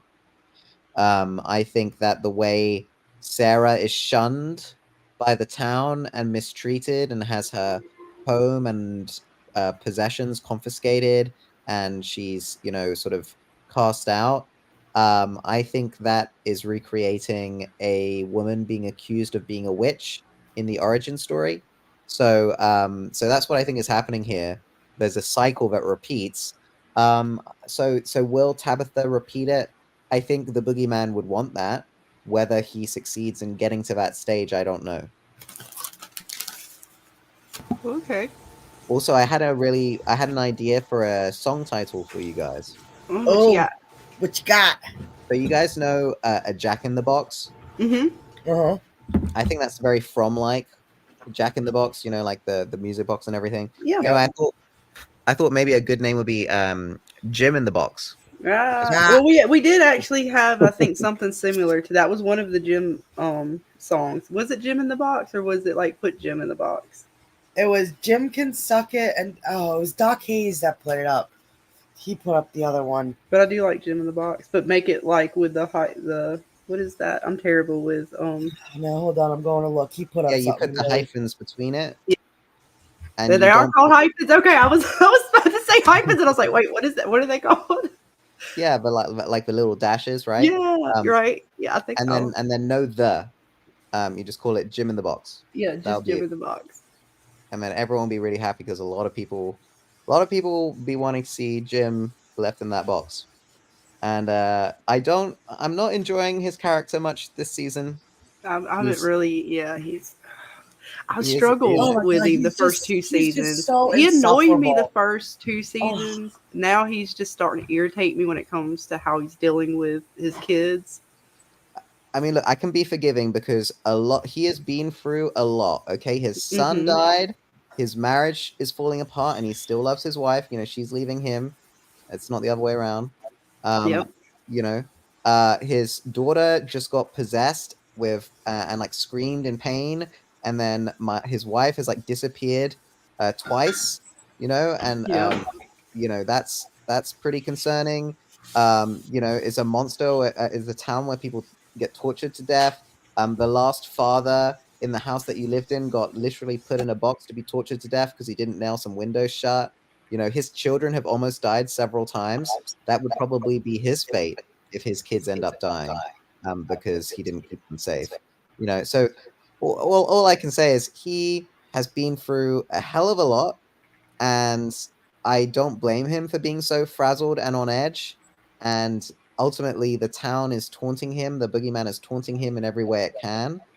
But you know, just from a viewer experience, I can say it's not. I'm not enjoying his scenes because basically it's just him acting, you know, like someone in his situation would. But it's just not that enjoyable to see him sort of, you know, acting out, losing his temper, you know, sort of being overly sort of over the top with his kids, being a bit too strict, a bit too overbearing. You know, it's I don't know. I guess it just it leaves me feeling uncomfortable, and that's not necessarily why I watch horror. I don't necessarily want to feel like uncomfortable. I want to be thrilled, but I think that yeah, that's sort of where I am with it. It feels realistic, but I'm uncomfortable. I feel uncomfortable when I watch it, so I'm not particularly enjoying it. Yeah. And just real quick, I want to welcome everybody who's been joining us. I know I've seen Kate in Orlando. I've seen Hi, Kate. Meow hanging out with us. I saw PM and a whole bunch of you guys joining us Yes, tonight. PM, don't forget you have to get me your address so I can add you to the list for your prize that you won. Yes, that's right, Dana. I was supposed to remind you.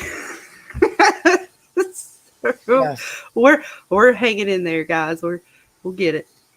But yeah, what about you, Cloudflyer? What do you think about Jim or just any of the stuff we've been rambling on about? Are you a Jim fan? You can hear it in my voice, right, Dana?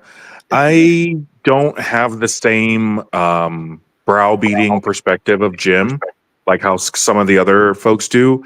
And I understand it's not a popular opinion, but I just feel like I like the curious side of Jim, the kind of, you know, the part of his personality that just wants to go out and figure out what the hell is going on so he can save his family, so he can be a hero because he knows he's a screw up in many ways. I have more patience for Jim than Tabitha when we're talking about the two of them together. Who wins the Interesting. worst parent of the year award?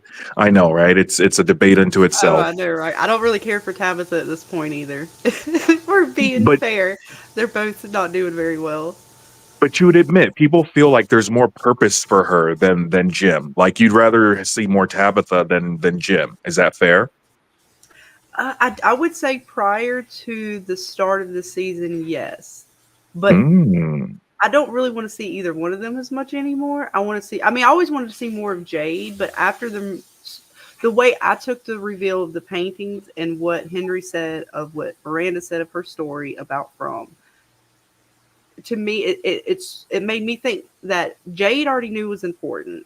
But to me, it made me think, okay, Jade is the one that's because it was almost like a divide between Jade and Tabitha.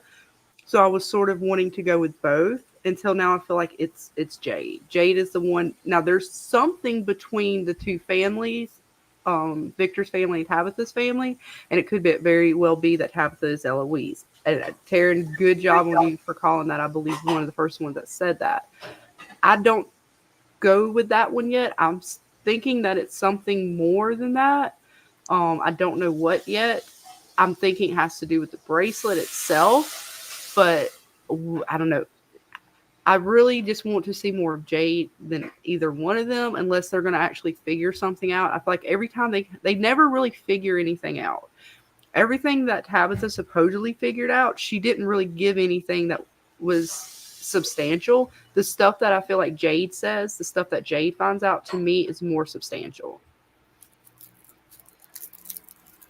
Jade has the capacity, I think, to come up with that one idea that could really stem the tide, that could really change the course of the show. But that fear, he ran away in the first season.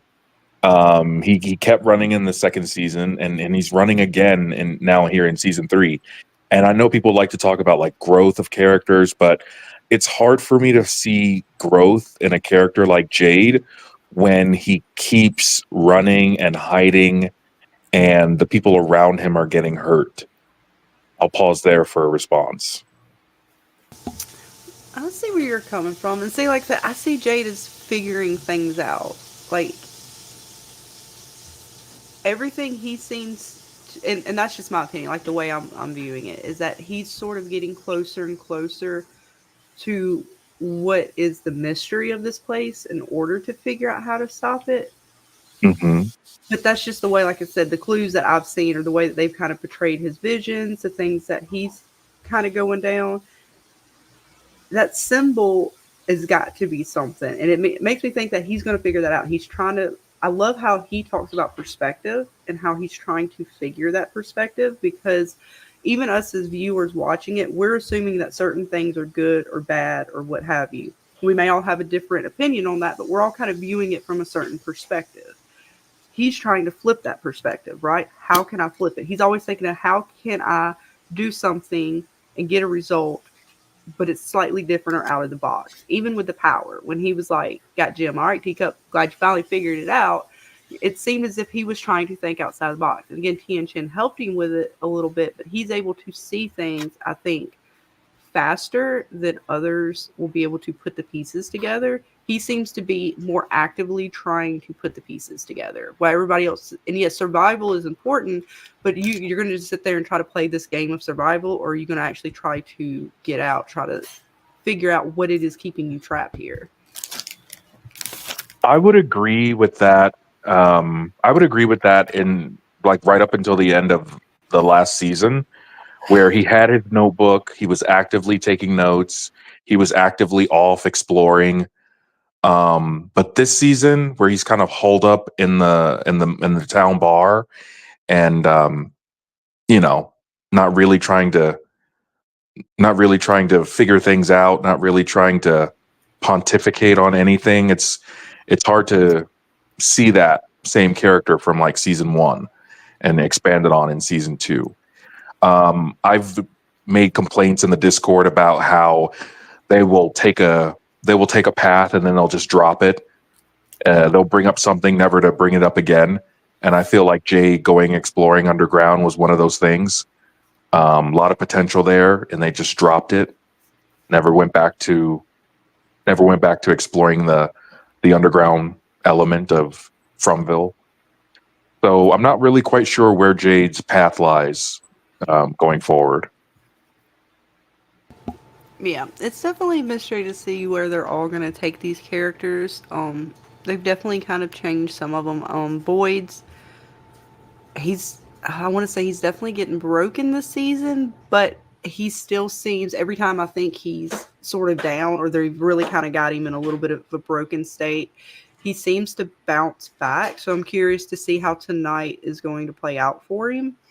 Is he going to be able to fit, like, because it's as if I'm going into this episode thinking just from the trailer that it's not looking good, but then again, the trailer is very deceiving. So maybe he does find a way to overcome them tonight, and it's not. I mean, I know there's going to be probably some damage to someone, but is it characters that we are really going to be caring about, or is it sort of these background side characters that some of us could care less about? I'm not Yes, how many sure. red shirts are we losing tonight? Yeah, really. Let's see Well, what you wasn't got. Donna doing CPR? Wasn't she doing first aid in the trailer? Mari So was. Mari was? Yeah. Okay. I think it was to Nikki, maybe, and I might just be. I'm speculating that because I know we see her in the trailer getting cut up, so I'm assuming that's her. But it might be. It could be one of the EMTs, or hell, for all we. Because I'm trying to think of how does this Nikki chick get caught up if they're inside of Colony House. I don't see them likely to just go outside. The big theory was a stray bullet from Acosta's gun. Oh, okay. That actually would make sense. Because I'm sitting here thinking, man, what the hell are all y'all going That she's outside again? out- Did we she's not out learn there. from the animals? You do not go outside at night. Y'all did not learn a damn thing from the last trap. Let me see. I mean, What Bill D says. Jade is full of fear, not conquering them. Man up. Stop being stop being. You know what, Jade? Face it. Courage, man. Well, Yeah. I'm sorry. What were you gonna say, Taryn? I was just gonna say, we see that guy crouched with the gun in the trailer by the door as if they're hearing gunshots. And then Acosta is the only one outside with a gun. And we see her pointing it at some monsters in the trailer. So, I just don't see it has to be her getting shot through the window. Just has to be. Which And- means if I'm sorry, if one we- second. I'm so sorry. Faisal, please no spoilers, guys. No spoilers in here. If you do, we will delete them and we will have to kick you. Sorry. Thank you. Continue. No worries. I do wonder about Acosta. Like, if Boyd doesn't get to the ambulance in time to get whatever he needs to save this girl who gets shot, I don't know her name. I think it's Nikki or something. That means that Acosta will have killed her, which will be an interesting dynamic for her in the town. Imagine if she killed her. Then everyone would hate her, right? Everyone's going to hate her. If she Maybe. killed, if she shot I don't know. someone- Sarah's pretty hated, but she came back. No, oh yeah, sure, but she's sort of like only Victor's sort of hanging out with her currently. I know Christy seemed to come around a little bit. Has she? Because even she took the dress, and when they were on. Oh yeah, I forgot about the dress. Oh yeah, they kind of yeah. I will say Sarah has been on a redemption trip of trying this season of trying to like be there without being like in people's faces, but sort of like a helping hand in a way, like a gentle hand. Yeah.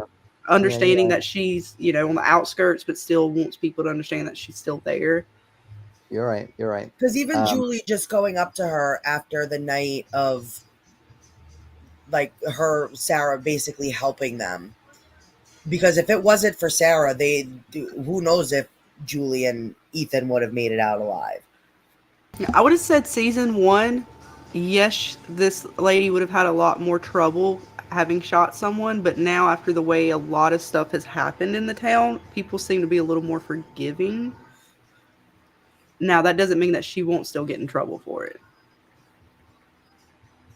I mean, is Nikki a beloved member of Colony House? I'm gonna say no. Yes and no, maybe. I know she was apologizing to Fatima, but Claire seemed, look at her side eye a little bit with her. And well, we know that eyes. Donna's very upset in the next episode, isn't she? Like we see in the trailer. Let's see. Actually, y'all want to watch? I have it. Actually, let me go back and find it real quick. Isn't she like looking in a mirror, being like, "Why can't they leave us alone?" I think that's in the trailer. Yes, possibly. If y'all want to, we can play that real quick. Please. All right, give me just a second to pull that up. If it is in that episode, or I guess episode 5, that means Nikki probably dies. All right, guys, so we are getting ready to play the trailer for tonight's episode. If you do not want to watch it, this is your chance to back out for a second. If not, we are going to get ready to start it. All right, guys, here we go. Where is everyone? Oh my god. The night everyone died, I used to think that I met the boy in white. You know the boy in white. Put on the hill! Get back to the bus! You looking for these? Why can't they leave us alone?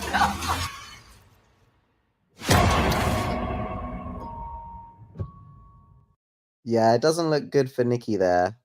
Oh my god. Yep, and there she is. Donna is saying, why won't they leave us alone? I don't know. They just won't leave him alone. Said they got to. I don't know what they got to do. But they got to do something. And the look on Acosta's face was like it was because of her. It was. Yeah. That was Like she definitely a just had guilty that look. look on her face, like it was. I just killed someone. Yeah. That, or did she see something? She just really somebody she cared about died. True. Oh, that's true. She's definitely like on the verge of tears here. Her eyes are glistening. Mm-hmm. Pretty good acting, to be honest. Just based on that clip alone, it seems like she's a good actress. Oh yeah, she seems very, very sad. Do we think Acosta will know anyone else from Frumville? I was Kind of like how just gonna Mari ask and that question. I wondered that, and then I mixed Priest up on TV shows. I'm sitting here thinking of Acosta, and there's a David Acosta on the TV show Evil, and I kept thinking of Father Cautry, and I'm like, shit, what if she's related to him? And I was like, dang it, got my shows crossed. I was just gonna ask that question. Like, I wonder if they're from Camden, correct? That we have deciphered. So I wonder if she knows of the story of Henry and, his family going missing and everything like that, since they're from the same town. it definitely gave small town, everybody knows your business vibes. She knew Tabitha from the ambulance, just from the lunch pail. I'm sorry, I love a star says maybe Acosta dated Mari. That first responder community is super small. Oh yeah. And Jeremy Willard says trading Acosta for Nikki? Maybe. Who knows? Could be. If we do think of this place having to balance out their numbers. I mean, I wonder what tarot card she's going to represent. That's what I'm wondering. Is she, like, we know that there was the Justice card on the bottom of Tilly's when she was doing the Did we see Nikki weighing anything at any point? No, not that I can recall. Don't remember. I don't think she was weighing the vegetables. I was trying to think if maybe they were. But I do not remember her doing that. Here's the card you were talking about, that one. The Justice card? I don't know. My screen hasn't changed yet. It did not change. Oh, wait. I'm looking at the wrong. I'm still on the wrong thing. I'm sorry. Yes, you were still on the video. I was looking at my screenshots. Okay, here we go. Sorry. Yeah. It's definitely being confirmed to be the Justice card. The only real clue to her that they could hide on the show is someone weighing something, I think. Or maybe the number 11. Maybe. So do we know what her badge number is? Yeah, I mean, we're gonna have to keep an eye out, aren't we? Because if it's 11, I mean, it could very well be like a badge number, like 11 or something. That would be really good. But I wonder, so here's what's interesting. We see the crow smashing through the window and dying, and we see the Justice card that episode. I wonder if Nikki was the Justice card, and then and she died because isn't that a sign? I think Tony Teflon was the one who said this to me, that a bird killing itself by hitting a window is like an omen that someone's going to die or something like that. So I wonder whether it was saying Nikki's gonna die next episode, and Nikki's the Justice card. Maybe, or maybe it's saying that Fatima's gonna die. I don't know. Or what if But I it's thought that was Slumville's form of justice for Nikki fucking with Fatima? I mean, I think people are going. Look, I think that they're probably setting up Fatima this season for everyone to be suspicious of her and think she's a witch, just like many theories were in the last, between seasons 2 and 3. A lot of people have been thinking that maybe Fatima is a witch of some kind because of all the stuff she's doing. I think they're going to lean into that and make us think that. But that's not. I don't think that's the case. I think Fatima's going to give birth to a demon baby, and then I think she's going to die. Yeah, I don't think she's gonna make it through childbirth either. Yeah, it's not looking good for Fatima. Is all I can say. I think she's the other main character that dies this season. I may be wrong. It may be like one of those subverting expectations thing. But yeah, I'm thinking like a demon baby, sort of escaping out the window. Maybe even the one that Nikki breaks. Right. I thought about that when I was doing my main theory post. Maybe they had that window break just so that there's a way for the changeling baby to escape out the window. Maybe. It's possible. But I'm very sure that there will be a cesarean section surgery scene. Very Oh, sure. okay. I agree with that because I think that that's the reason why they brought Mari in. I don't think Christy has anything to do with it. I think it was Mari is the one that they wanted. Well, maybe. I mean, it's possible. I didn't even think about really what kind of like actual birth. I just assumed it was going to be natural because they didn't have it so much of the medical supplies, which we got the ambulance, so maybe they got enough to do it with that. Definitely possible. Let's see. We got Ty Briggs says Camden is like a buffer town between From and the real world. It's like the Truman Show there, where almost everyone knows what's going on. And that is definitely a possibility. See what else we got. Golden Child says a group of crows is called a murder. It's about to happen. Julie teased Ethan about it in the first episode.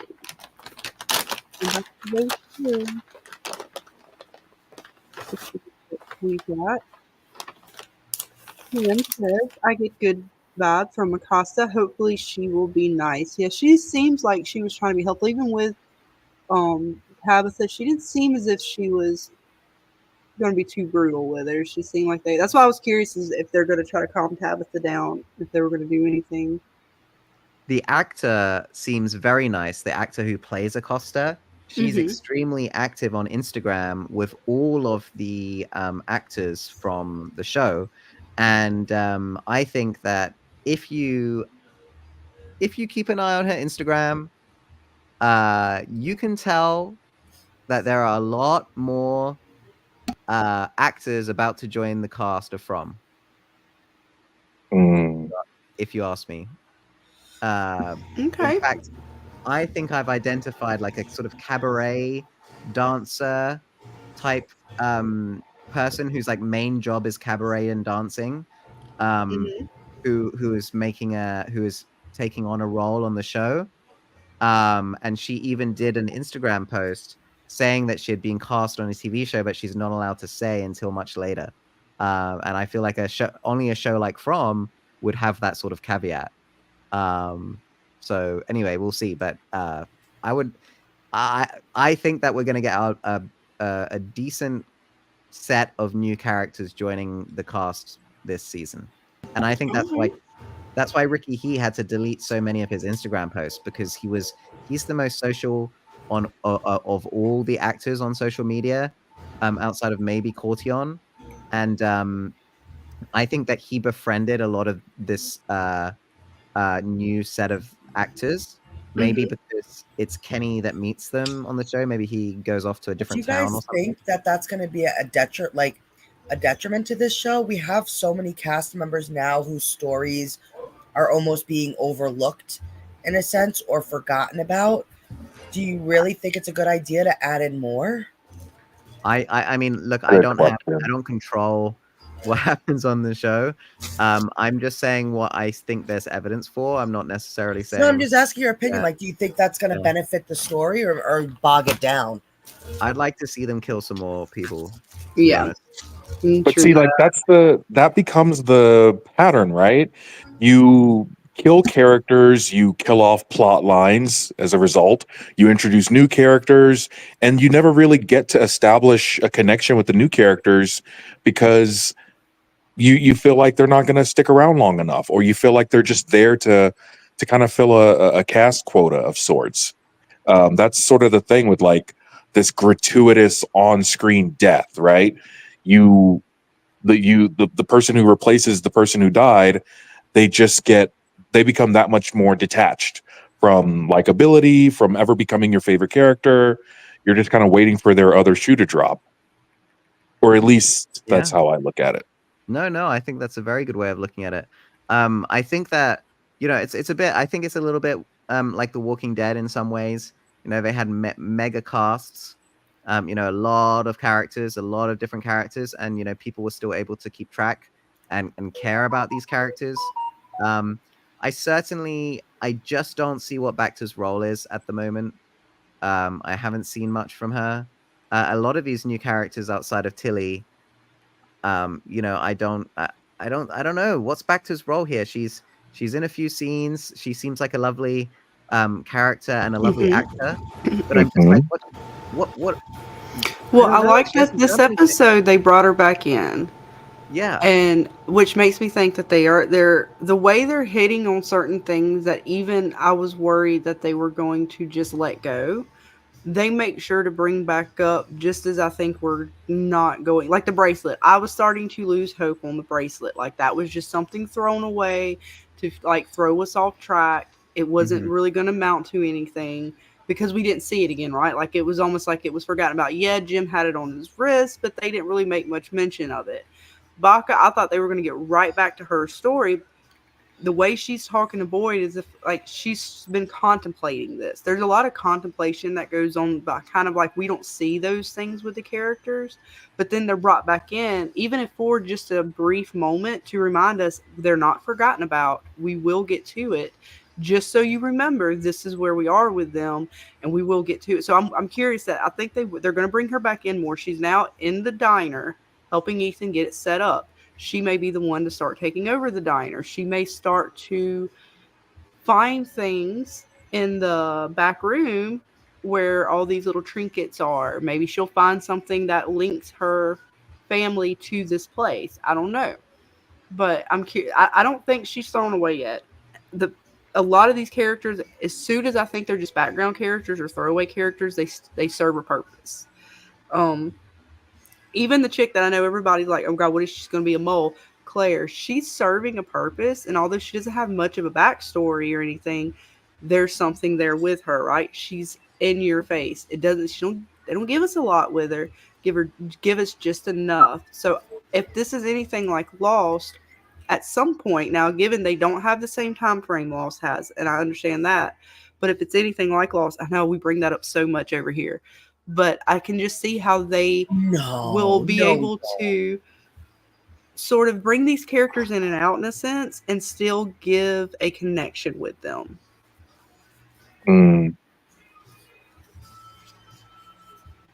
What do you guys think? I know I rambled too. I'm sorry. No. It was very interesting. I guess, I want to see more from Bacta in terms of plot. I don't want to just learn more about her character. I want to see her have agency on the show. At the moment, I don't see much of it. She's just sort of there. She says a few nice things, and then it moves to the next scene. Like that scene with Bacta, you could have literally swapped any character, and we wouldn't have known. That's right. We use the same dialogue. In season 2, when Bacta was still in her uniform, for a split second, you thought she was gonna take charge. You thought she was gonna have leadership. And when she changed into civilian clothes and let her hair down, you almost didn't recognize her anymore. Yeah. And you forgot about her that quickly. So, now if she takes over services for the diner, or if she's, we'll see if that adds value. But I think there was supposed to be a reprisal in her role. I think I did read something online about her, having more appearances on the show. Side question, and I don't want to detract the conversation. Do we know how many minutes tonight's episode is? Let me Ooh, look. that is a very good question. If you guys in the chat know, let us know, because I did not even look that up. I'm not even gonna lie, I didn't even. Let me look really We quick. got shortchanged a little bit last week, and I just want to prepare myself this time. I want it to be a full 60 minutes, but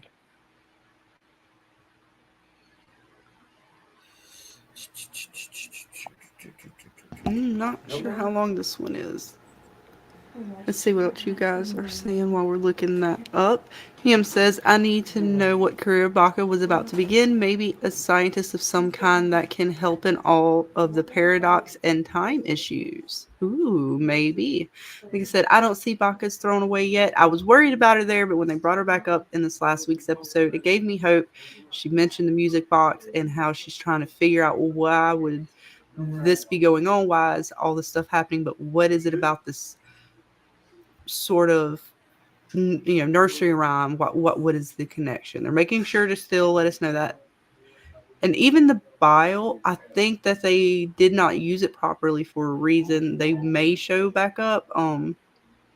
That one image did kind of show something like it showed yellow substance coming out of that dude's mouth. I don't know if it was bile. I know a lot of people think it's bile, but the cicadas kind of. I really wish we would have gotten more with that autopsy. God, I wish they would get another monster and we could see it without the cicadas. Can we compare and contrast bodies? But we'll probably never get that opportunity. Let's see if you guys 46 minutes. Peter Griffin says 47. Jesus Christ. That sucks. Yeah, They're just not doing as well on these shows, and it was already heartbreaking knowing everything's like 10 episodes. Once that became normal, that broke my heart a little bit. They're supposed to go over, like when Netflix was in its prime, they would go over the 60-minute mark for those, those limited series, an hour and 5, an hour and 10 minutes. The Walking Dead would do it on AMC. They would have super long episodes, and we barely break an hour with we know how long it takes for these shows to produce, but they're chopping too much out. That's highly edited. 47 minutes. Yep, 47 minutes tonight. Thanks for whoever did the research. That is confirmed. Yes, we had Jeremy, or I'm sorry, not Jeremy, Peter Griffin. It's the one that said 47 minutes. So yes. Thank you guys for checking that out for us. That makes me sad. At least give me an hour. Give me an hour. See, Jay Sleek says, I like that she went from bus driver to being a leader in town, potentially by running the diner. Yes. And I'm trying to think of who is it that we have left that we would consider main storylines that we're worried about. Because I'm trying to think of who that is. And Baka was one that I was worried about. The rest of them, they still, even Dale, they're bringing, because to me, he doesn't have like a main storyline. He's just one of those main not background characters, like B characters that are there. They have sort of like Claire and stuff like that. They have a purpose. They're going to show up. They're going to have lines, but they're not. I think even Baka may have more than Dale's got going. Dale's just sort of there saying the obvious. He's letting you know sort of things that are going on throughout. Making Dale, things apparent. I almost feel like Dale never lies. Yeah, he's saying things that are very apparent. Like he's going to tell you what it is. Like we should listen to him. Should we listen to Randall? Sorry? Should we listen to Randall? Do we listen to Randall? He says almost like we should listen to Dale. Should we listen to? I mean, I feel like Dale has more of a forward leading role than Dale does. Randall does more than Dale. So, is it time to stop hating on? I just mean the comments that he makes, I think, are telling as clues. I'm not sure about Randall. Like, I thought it was very I thought it was very interesting when Randall calls Jim a P word in the playground. Did you think that was a clue to something? Thought it was Dale being Dale. Oh no, that was Randall. Randall, I'm sorry. then I think it's Randall being Randall. I don't think Okay. I don't think they've spent enough time together. Like in season 2, yeah, they got stuck in the RV together, trying to get Ethan out of that pole. But I don't think they've spent enough time together for Randall to be critical of Boyd or such. I just meant, like, do you think the P word being used on the show in such a weird and awkward way is a clue to some sort of mythology or something? What do you wait? What? The P, like, I know what the P word is, but I'm trying to say, what do you mean that it was used in the show? So when Randall says to Jim, "You look like the P word in the playground." Okay, that's right. I was like, wait, I forgot. I was like, what? I got so lost there for a minute. Okay, yeah, that's right. I think it's a clue to Polyphemus, the Cyclops that Odysseus blinds, actually. Okay. Because in his mythology, he is a P word. Believe it or not. So that's I why, believe it because what the I think. mythologies are wild and crazy.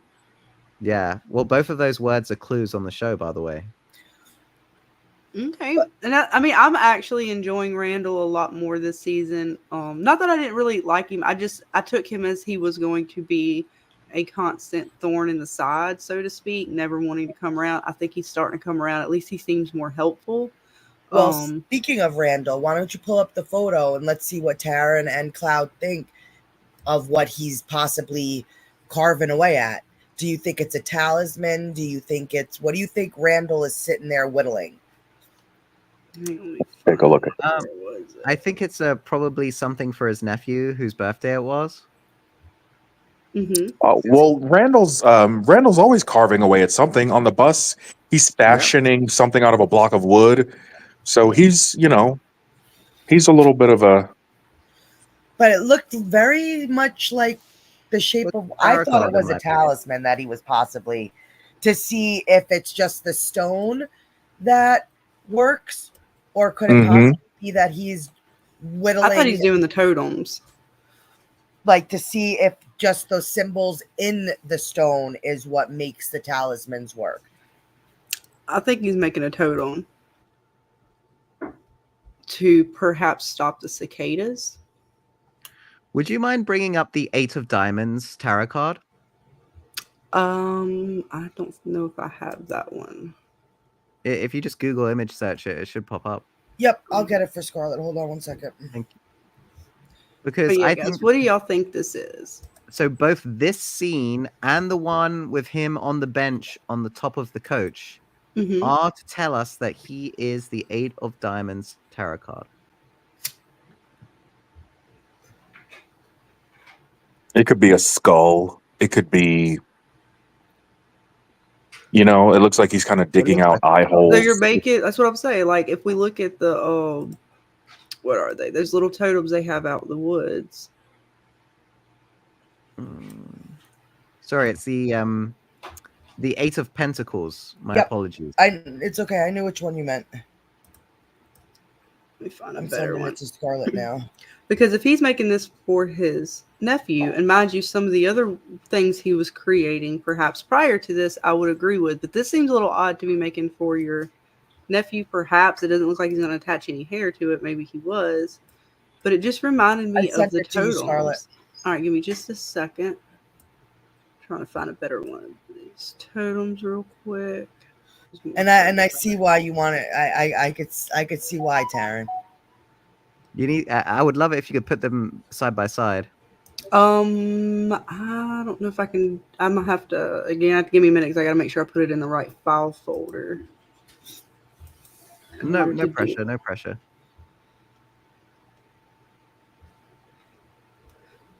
Let me get back to that other. No, that's that's a good call. I think you very much have been spot on with your tarot card stuff. Yeah, like I believe so. And anybody who says that tarot cards weren't used as playing cards don't know what they're talking about, because they were. Yeah, I do get some Wiccans who get really upset with me when I say that they were playing cards originally. Yes, I don't know what. because that's even where playing cards like derived from. Well, we don't need to do a side by side. It's okay. No, If everyone I just got to save it in the same file with these, so I can do a side by side. Okay. Yeah, I want to see this now.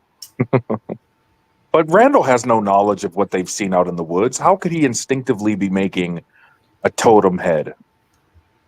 Well, because the cicadas, to me, I think they saw something, and he seems like he's like worried about what's about to happen, and that maybe he's trying to get more protection, just like others have seen visions of things. If he saw something while they were in that weird sort of psychic state, because their brain, like their whole like part of their soul, in a sense, was in that dungeon, and they were asleep in the real world, seeing God knows what.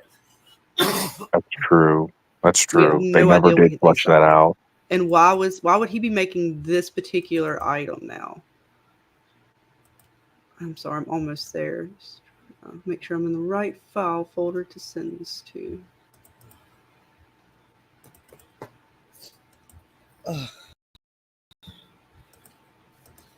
But that's why I was just sort of curious. All right, hang on, let me make sure. Right, there it is. Okay, I popped up.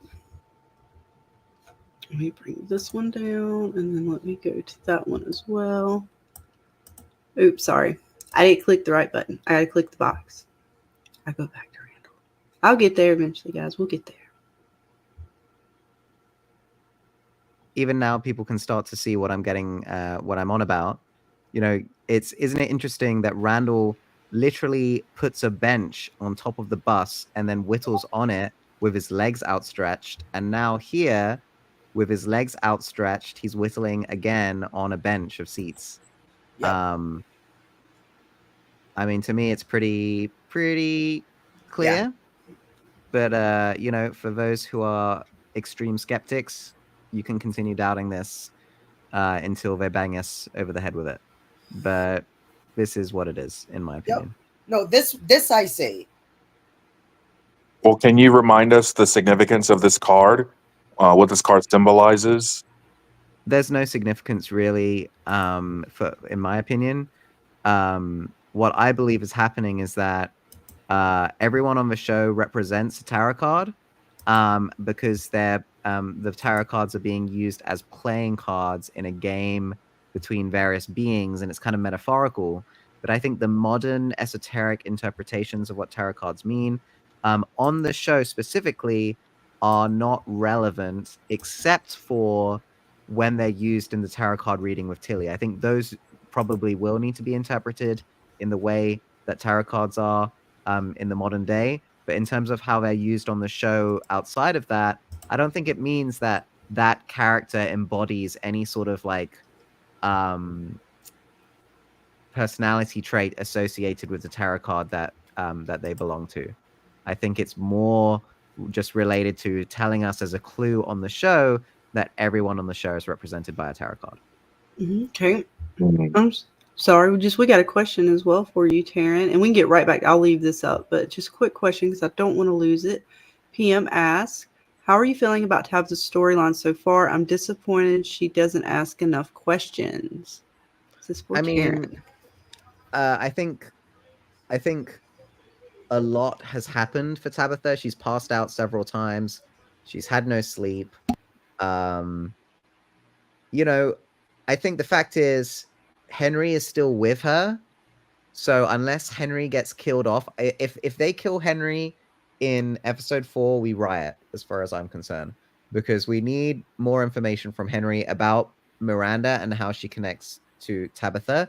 I think pretty much everything we learn from Henry from now on will make it more and more likely that Eloise is Tabitha. And I think that Jim is actually going to be the one who leaves her with her parents. I think Jim is going to time travel and literally take Eloise to Tabitha's parents, and she will become Eloise. And that's why they have that inane conversation in the first episode about how Tabitha's parents weren't supposed to like Jim, but then surprisingly they did. I think that's because Jim left a note saying something like, "Someday a man named Jim will meet your daughter you should welcome him, something like that. I don't know. And he leaves Tabitha there, and she has no memories, just like Victor has no memories, and so she develops an entirely new personality and a whole new set of memories. And her parents never tell her she's adopted, and she becomes this Tabitha person. She meets Jim in the future, and that's how it all works. But yeah, so I don't mind. I don't mind if until Henry dies, I don't mind, because he's still there to give us some new information. I would have loved to see more of the house. I would have liked to see them visit like a relative of someone who's disappeared into Fromland. That might be cool. But yeah, I suppose that's just like wish fulfillment. I think you are actually pretty right there about there not being that much left for her to do in the real world. So I guess I can understand from that perspective. It's just in my theory, I had this whole segment on like a Da Vinci Code quest, but I guess that happens in season 4 or 5. But I know you were asking about what the Eight of Pentacles means in more of like what it means compared to the picture. And it also fits Randall's story because it does signify personal growth, and it does signify like success in one's goals and what you're trying to achieve. And you can also fit that into Randall. Have we identified Randall's motivations? Have we seen Randall's, what makes him tick? We talked before about him getting back home to his niece, or someone waiting for him back home. I can't imagine there would be that many people waiting for him back home. Well, he had a nephew, I believe. That's who the drone was for. A nephew. Okay. All right, guys, I'm going to drop off. But thank you very much for allowing me on the show, and sorry if I talked a bit too much. No Thank problem. you so much for your always welcome contribution. to come on. Yeah, and we're gonna do some more of these where we just throw the link out there. I totally forget. I meant to do it more often. I totally forget to throw the link out there, so I'm trying to make sure I get it out there for you guys more. If And you we're guys probably get gonna wrap bored- it down soon. If you guys get bored, I suggest you pull up the other image of Randall on the roof of the coach with his with that bench moved up there just to make it extra clear. They put a bench somewhere where the bench isn't supposed to be, so you can see, hey guys, he's on a bench. It's a pretty clear image to me. It's another of those very obvious tarot cards where it's just undeniable. Okay, well, we there's might still have to people let out you. there. I honestly, if you want to, we will totally set something up where we can get with you beforehand and get the images that you want to compare with the tarot cards, and we can go through them. Oh, sure. I think you know what? Like I'd love it for other people to do it, Like you guys don't need me here to delve into the tarot cards. Like I don't own that theory. I was just the first to come up with it. Frankly, guys, I got to be honest, like if people want to solve the show, like they need to be able to talk about other people's theories, because if someone's right, that means that no one else can solve it, because they feel like they can't talk about that person's theories as if it's theirs, and they need to be there for it. It's just something.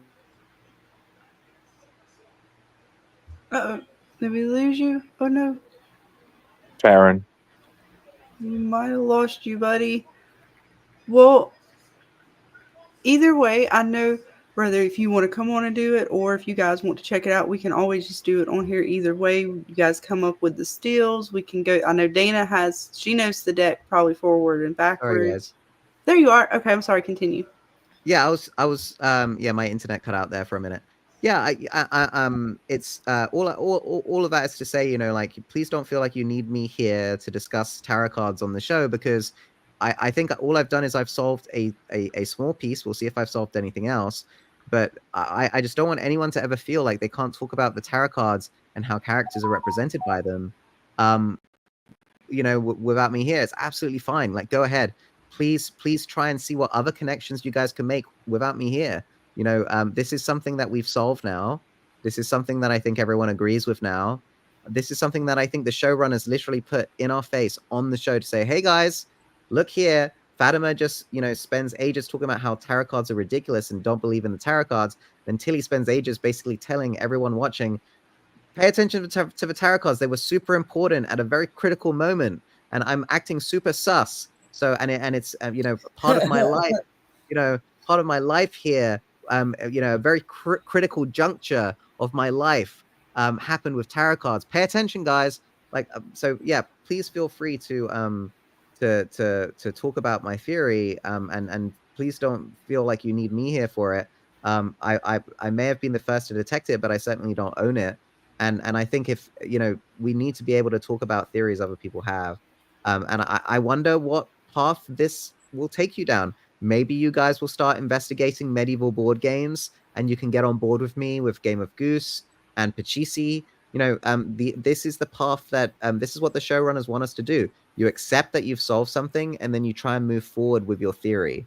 But unfortunately, everyone sort of gets stuck on one thing, and then they don't take it further. So I'd love to see you guys try and take it further and see what board games are being played here. You see all these cards everywhere, and now we know that tarot cards are a thing. Well, we also see lots of board games. So I'd love it if you guys try to figure out what board games are being played. Yes, I know. And Jeremy's, when we were going down some of that stuff, we looked at the ring toss game and sort of its origins. So yeah, there's a lot of stuff in this show. There's so many paths that you could go down. But yeah, I have no problem, especially if you guys in the chat want to. We'll definitely do a thing where we get the stills. We'll look up some if you guys have some that you want to look up, and we will present them and go Yeah, I through mean, them. you can cheat if you like, or not cheat, but you can go through my theory if you like, and you'll see all the assignments I have. Well, this is So if I go and look on yours, and I'm giving you full credit. yeah, that's fine. That's fine. But it might be easier for you guys to try and make these connections if you start from what I've It would done. be interesting to see who we think the tarot cards go for, and see how close we are to Taryn. If we think the same way, that would be interesting. Oh yeah, like do it ourselves first, see what we find, and then compare. And Yeah. see Yeah. what- I'll just tell you one, like, so for every one of these clue chains, they make one super obvious, and then Mhm. and then the rest are a bit more hidden, like this one with Randall. Okay. The obvious one is Jim and the Hangsman. I mean, he's Mhm. upside down twice. He's Yeah, the with only the character who light. climbs trees. He's constantly got rope near or around his neck in certain Mhm. shots. He says the answer is 12, and he's the 12th tarot card. I mean, they're so yeah, like they make it super obvious with Jim. So feel free to start there. That's where I recommend you start. And also note, it's not just this symbolism. Sometimes characters will say something that, like, for example, Julie says she loves the ocean, and then Mm. she wears this sweater covered in hearts. That's because she's the queen of hearts, who has the ocean next to her. I could see it, especially how she carries herself. Yeah. Yeah, so there you go. So anyway, I'll leave it there. So thanks very much, guys, for having me No, on, and I look thanks forward for to coming seeing your on, videos. Taryn. Bye, guys. Thank you so Anytime. much, man. Anytime.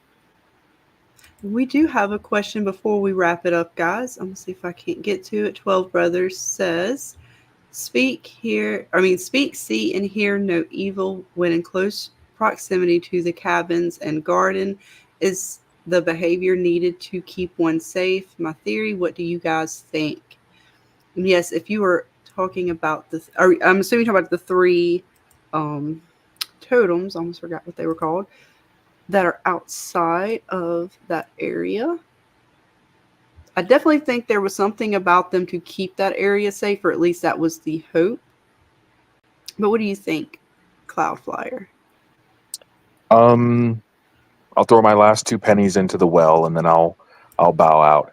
I would say I'm not sure, because when Jim and Kenny were out there the first night, was it the talisman keeping them safe, or was it the totems keeping them safe? Because there was definitely something big and bad on the other side of that cabin door. Mm-hmm. If they didn't have that talisman, I honestly don't think they would have made it through the night. So the purpose of the totems is yet to be revealed in its entirety. It could just be breathing life to that settlement. That's why we Mm-hmm. saw new food, proposing possible fish in the water. It could be doing something else. But I still think the talisman is their safest bet to keeping them safe. Yes, the talismans. I think we did go over that at one point. Which came first, so to speak? Was it the talismans or the totems? And oh man, if I'm thinking about it like that, I would think that oh, I don't know, maybe the totems came first and then the talismans. So maybe the talismans would be stronger. But then again, I think, oh, that's hard. I go to Dana for that because I can't remember which would naturally come first, like outside of just, fantasy TV shows, but in sort of lore, which one would come first? I wouldn't say the totems, but then again, I'm thinking talismans are rocks. How hard would it be to carve on a rock? But this might be easier. I don't know. This is wood carving, though. What do you think, Dana? I personally think the talismans came first because they definitely look much older than the totems in a sense because of just what they represented and how and where they were found in that little hut. It was so it screamed older to me because it wasn't a structure like we see these little cabins. It seemed very like back in the I'm not saying like it was cavemen, but back in that time where people lived or they lived in caves rather than created huts for themselves. So to me, the talismans definitely scream that they're older. Okay. So in addition to the talisman, I'm sorry, just really quick. In addition to the talisman, we saw like the broken down barrel, right? We saw that little pulley with the wheels on the side that had been detached. We saw the table that could have been used for the agriculture, sorting the crops. Yep. We saw like evidence that, people lived there. And if those totems were man-made, then I would think that was evidence that they were also newer than the talisman that Boyd found in the woods that could possibly be of a supernatural origin. And I really will pause there. Yeah, no, I completely agree. I know it's hard. Like I go back and forth on which came first because whittling wood people have probably been doing. Think woodwork came before stonework, or was it stonework before woodwork? God, I've got to go play Civilization again. Stonework, I think, came first. Is it stonework? Yeah. Okay, then that would make me think the talismans would have came first. But that don't mean that that's true. I don't know. Then we got this place. Look, because we got the little trough back there, right? Where possibly like either food or water, maybe even for themselves or their animals. Yeah, there we go. What actually happened here, right? Like, because three of these cabins seem similar, and then we have one that has a fireplace in it, and I know this fireplace, I don't know why, but it reminds me of the one in the image of the Christmas drawing that Victor or Eloise drew, because there's like this Christmas scene with a fireplace, and I'm like, where else? And I'm thinking, okay, well, yeah, Colony House has a fireplace, but I was trying to remember what it looked like. Did it have the same kind of stone work as this? Oh God, it makes your mind go to all sorts of things, right? Because we have the root cellar that has particular stonework, along with the place that Boyd goes to with Martin, whether he goes into it in that sort of weird realm of it or where it's in rubbles, it's got particular stonework.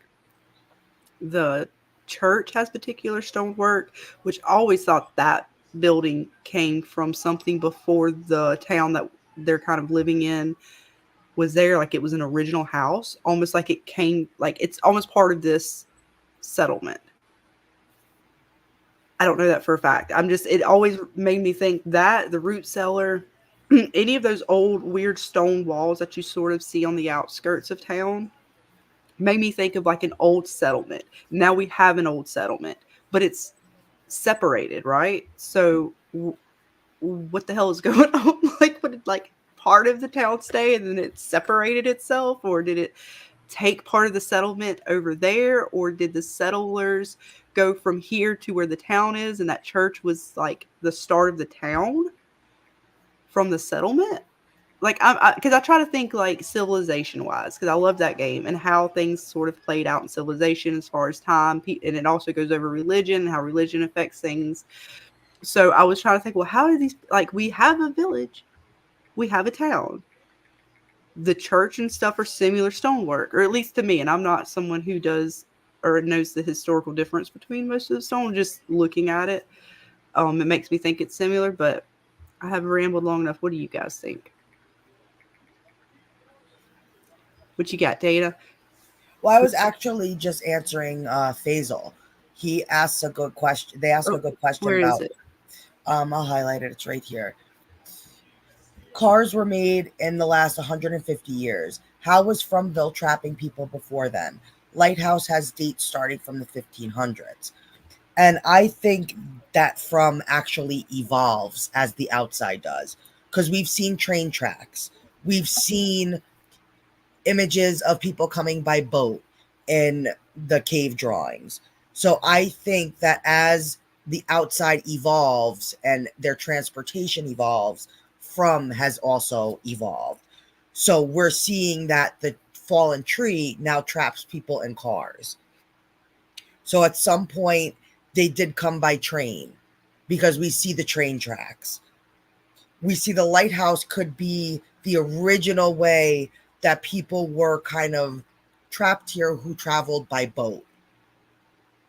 So I think that this place definitely evolves and grows as the outside world does. Because think of it, we see these weird houses, right, that look like they're stuck in, I'm just going to say the 1950s. I'm just throwing out a general date. Don't quote me. Don't, like, it's okay if I'm wrong. I'm just using that date as just an example. What if that was the last time From evolved? Like, here we see cabins. We know that back during this time, this is how people lived. They lived in cabins. They didn't have the advancement of the houses we see in the town. So what if From created these living spaces just like they did the houses? And we're just seeing a different form of From a different time period of a different evolution. Possible. That's very solid. Definitely That's very solid possibility. thinking. Because we know people didn't per se come to From and build those houses. Like, there weren't no construction workers who came and built. Somehow those houses came there. So what if it is just a form of evolution within From? It's growing as the outside does because it is its own living thing in a sense. So it traps people here, and that's why maybe we see the monsters also wearing those specific clothing to represent a specific time, because maybe those were the newest monsters in the evolution, and these totems were for a different monster of this time period, this evolution that happened. Now I got something with it, Dana. All right, so we see these little wheels right here, right? These little wagon wheels. And we're establishing to a degree that this was a settlement possibly. And that so far away from it, a town was built. Is it possible that at some point these settlers, or even the way, because it's so weird that Tian Chin's house has a similar sort of wheel at the top of her light fixture, and it made me think. I know what I can say. Reaching, stretching, tinfoil hatting. What if they came and actually did settle this town?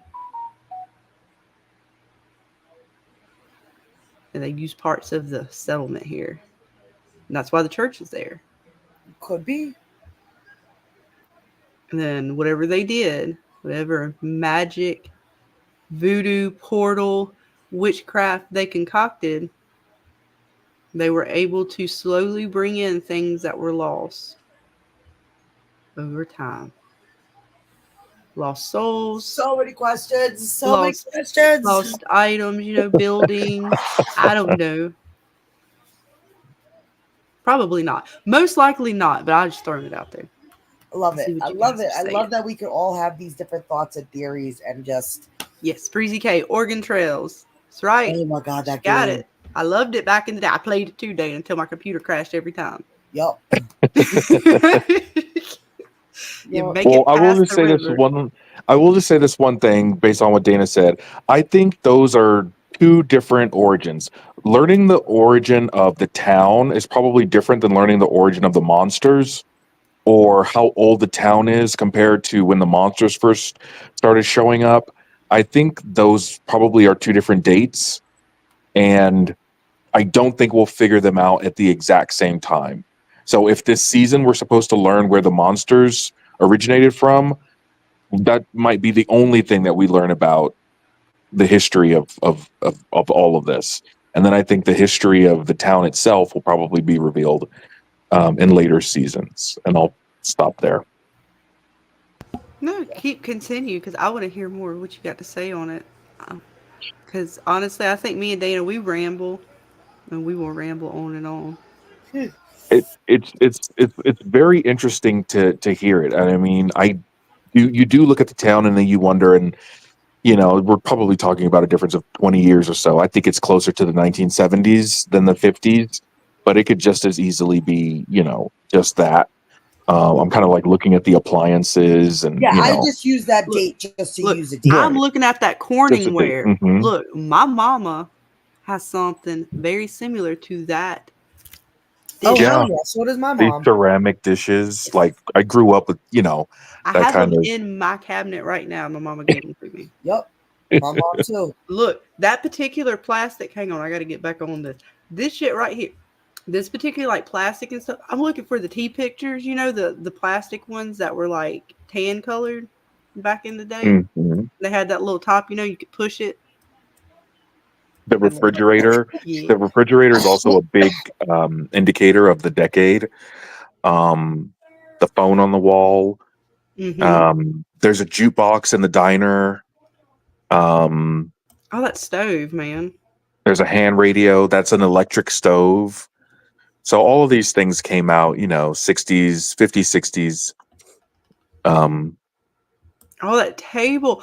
I tell you, the table and chairs. My grandmother has chairs just like this that we had, like before she passed away. These two chairs, particularly the striped one and this with like the flowers on it, my grandmother had some of those. So when I say that nostalgia vibe, for me, when I watch this show, it hits nostalgia so hard because there's so much of this that it reminds me of my grandmother's house. That I was freaks waiting me to out see when I'm plastic watching on the this. furniture. Yeah, the set production of this show is these folks are really putting their all into this. Oh yeah, I mean Jade said it best. They're spending a fortune on this, man, because it was so good. Like it really, just the details they put on this stuff, right? I mean, shows that do that just it puts you more into what is going on. I mean, there's just the toasters, man. We start looking at the curtains. I mean, you can date something by the curtains. Mm-hmm. That right there, that dates it all alone. I mean, the appliances do to a degree, but man, them curtains for sure. Because everybody might have an old appliance, because old appliances last forever. But curtains, people frequently would change out. At least I don't know how many people change out their curtains. I try to change them every now and again. At least wash them. But that definitely will date something. And they just, the fold. And what is with this phone, right? More questions. What is with the phone? I know What there about was Colony a picture. House? Is there any technology in Colony House that kind of gave insight to the age? Other than the house probably going back to the 1800s or something? I'm trying to remember because Colony House seemed as if it had changed out things a lot. Now it does have some things here. We get some old like stereo equipment and stuff. It looks like. Mm-hmm.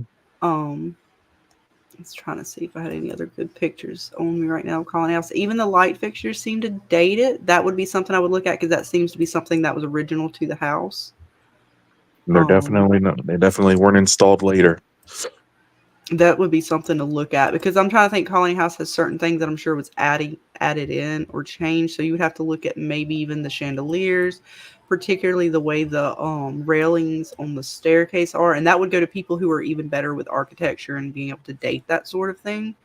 The way these archways are, perhaps because this house being sort of a mansion style house or even building. I say house because right back in the day, mansions sometimes weren't just houses. They would have like speakeasies in them. They would have all kinds of stuff, right? You could go in and they might even just have like little things, place you shine your shoes. Might even have a little barber shop in there. They could have had all kinds of stuff, a little brewery in there. Who knows, right?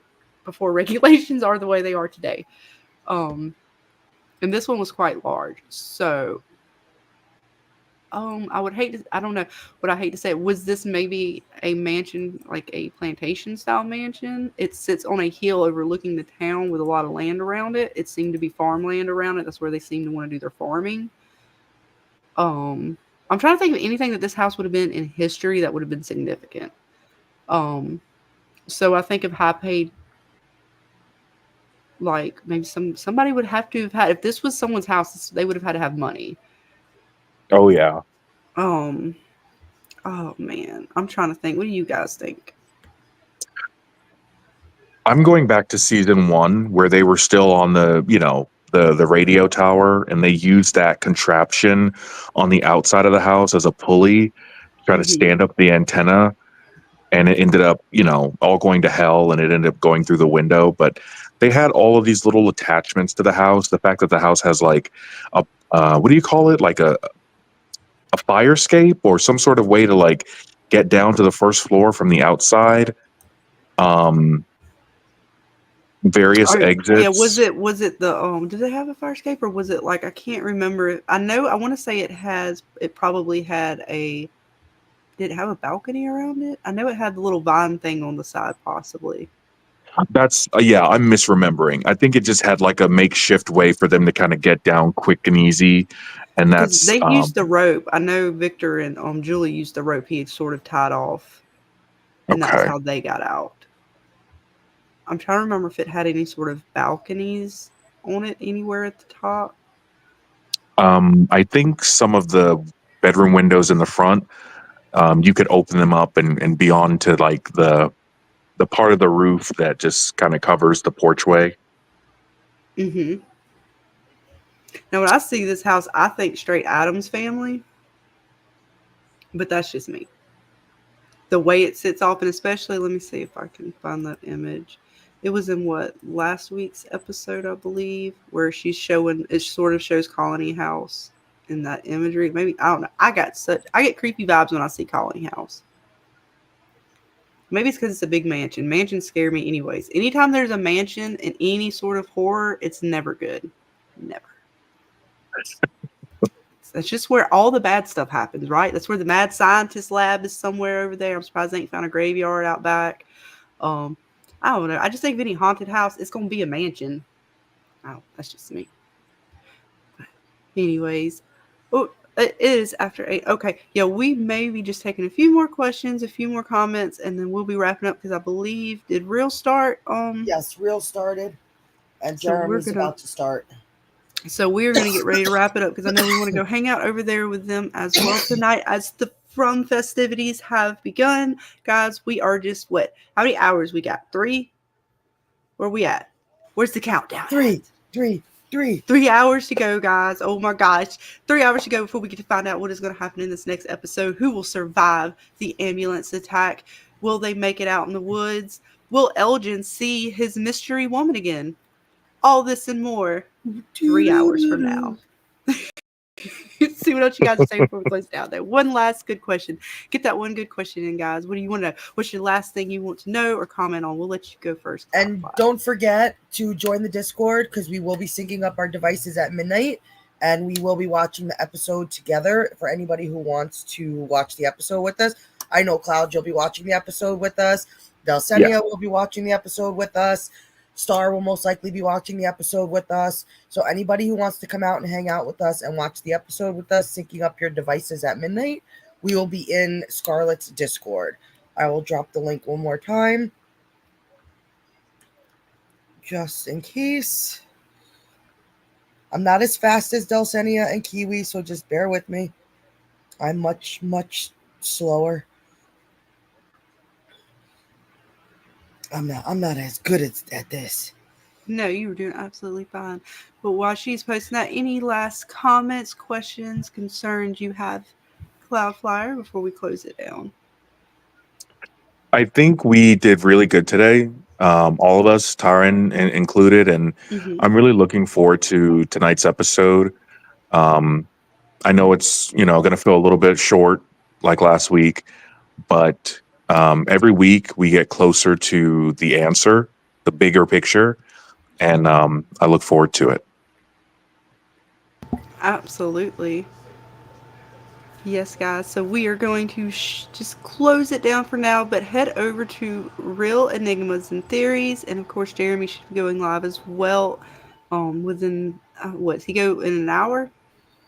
I believe he's going at 9:30. I believe 9:30. Okay. Awesome, guys. So lots of great streams out there to keep you guys occupied until the episode comes out. But until then, guys, keep them tinfoil hats on, put the talismans up, keep a dream catcher close by. And until next time, stay safe, and we will see you all guys later. Bye, guys. Bye, guys. Bye, guys. Paint me a scene, steady in color, the way that you see, the way you see it.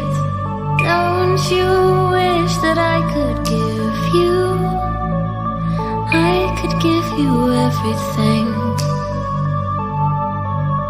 1, 2, 3, and my heart is racing. Can't fall asleep, I got my mind in a throw. Weightless, floating through the day. Trust that I'll be okay. I'm happy alone, but I let it go. Waiting for you. Wait until you realize. Waiting for you. Wait until you realize.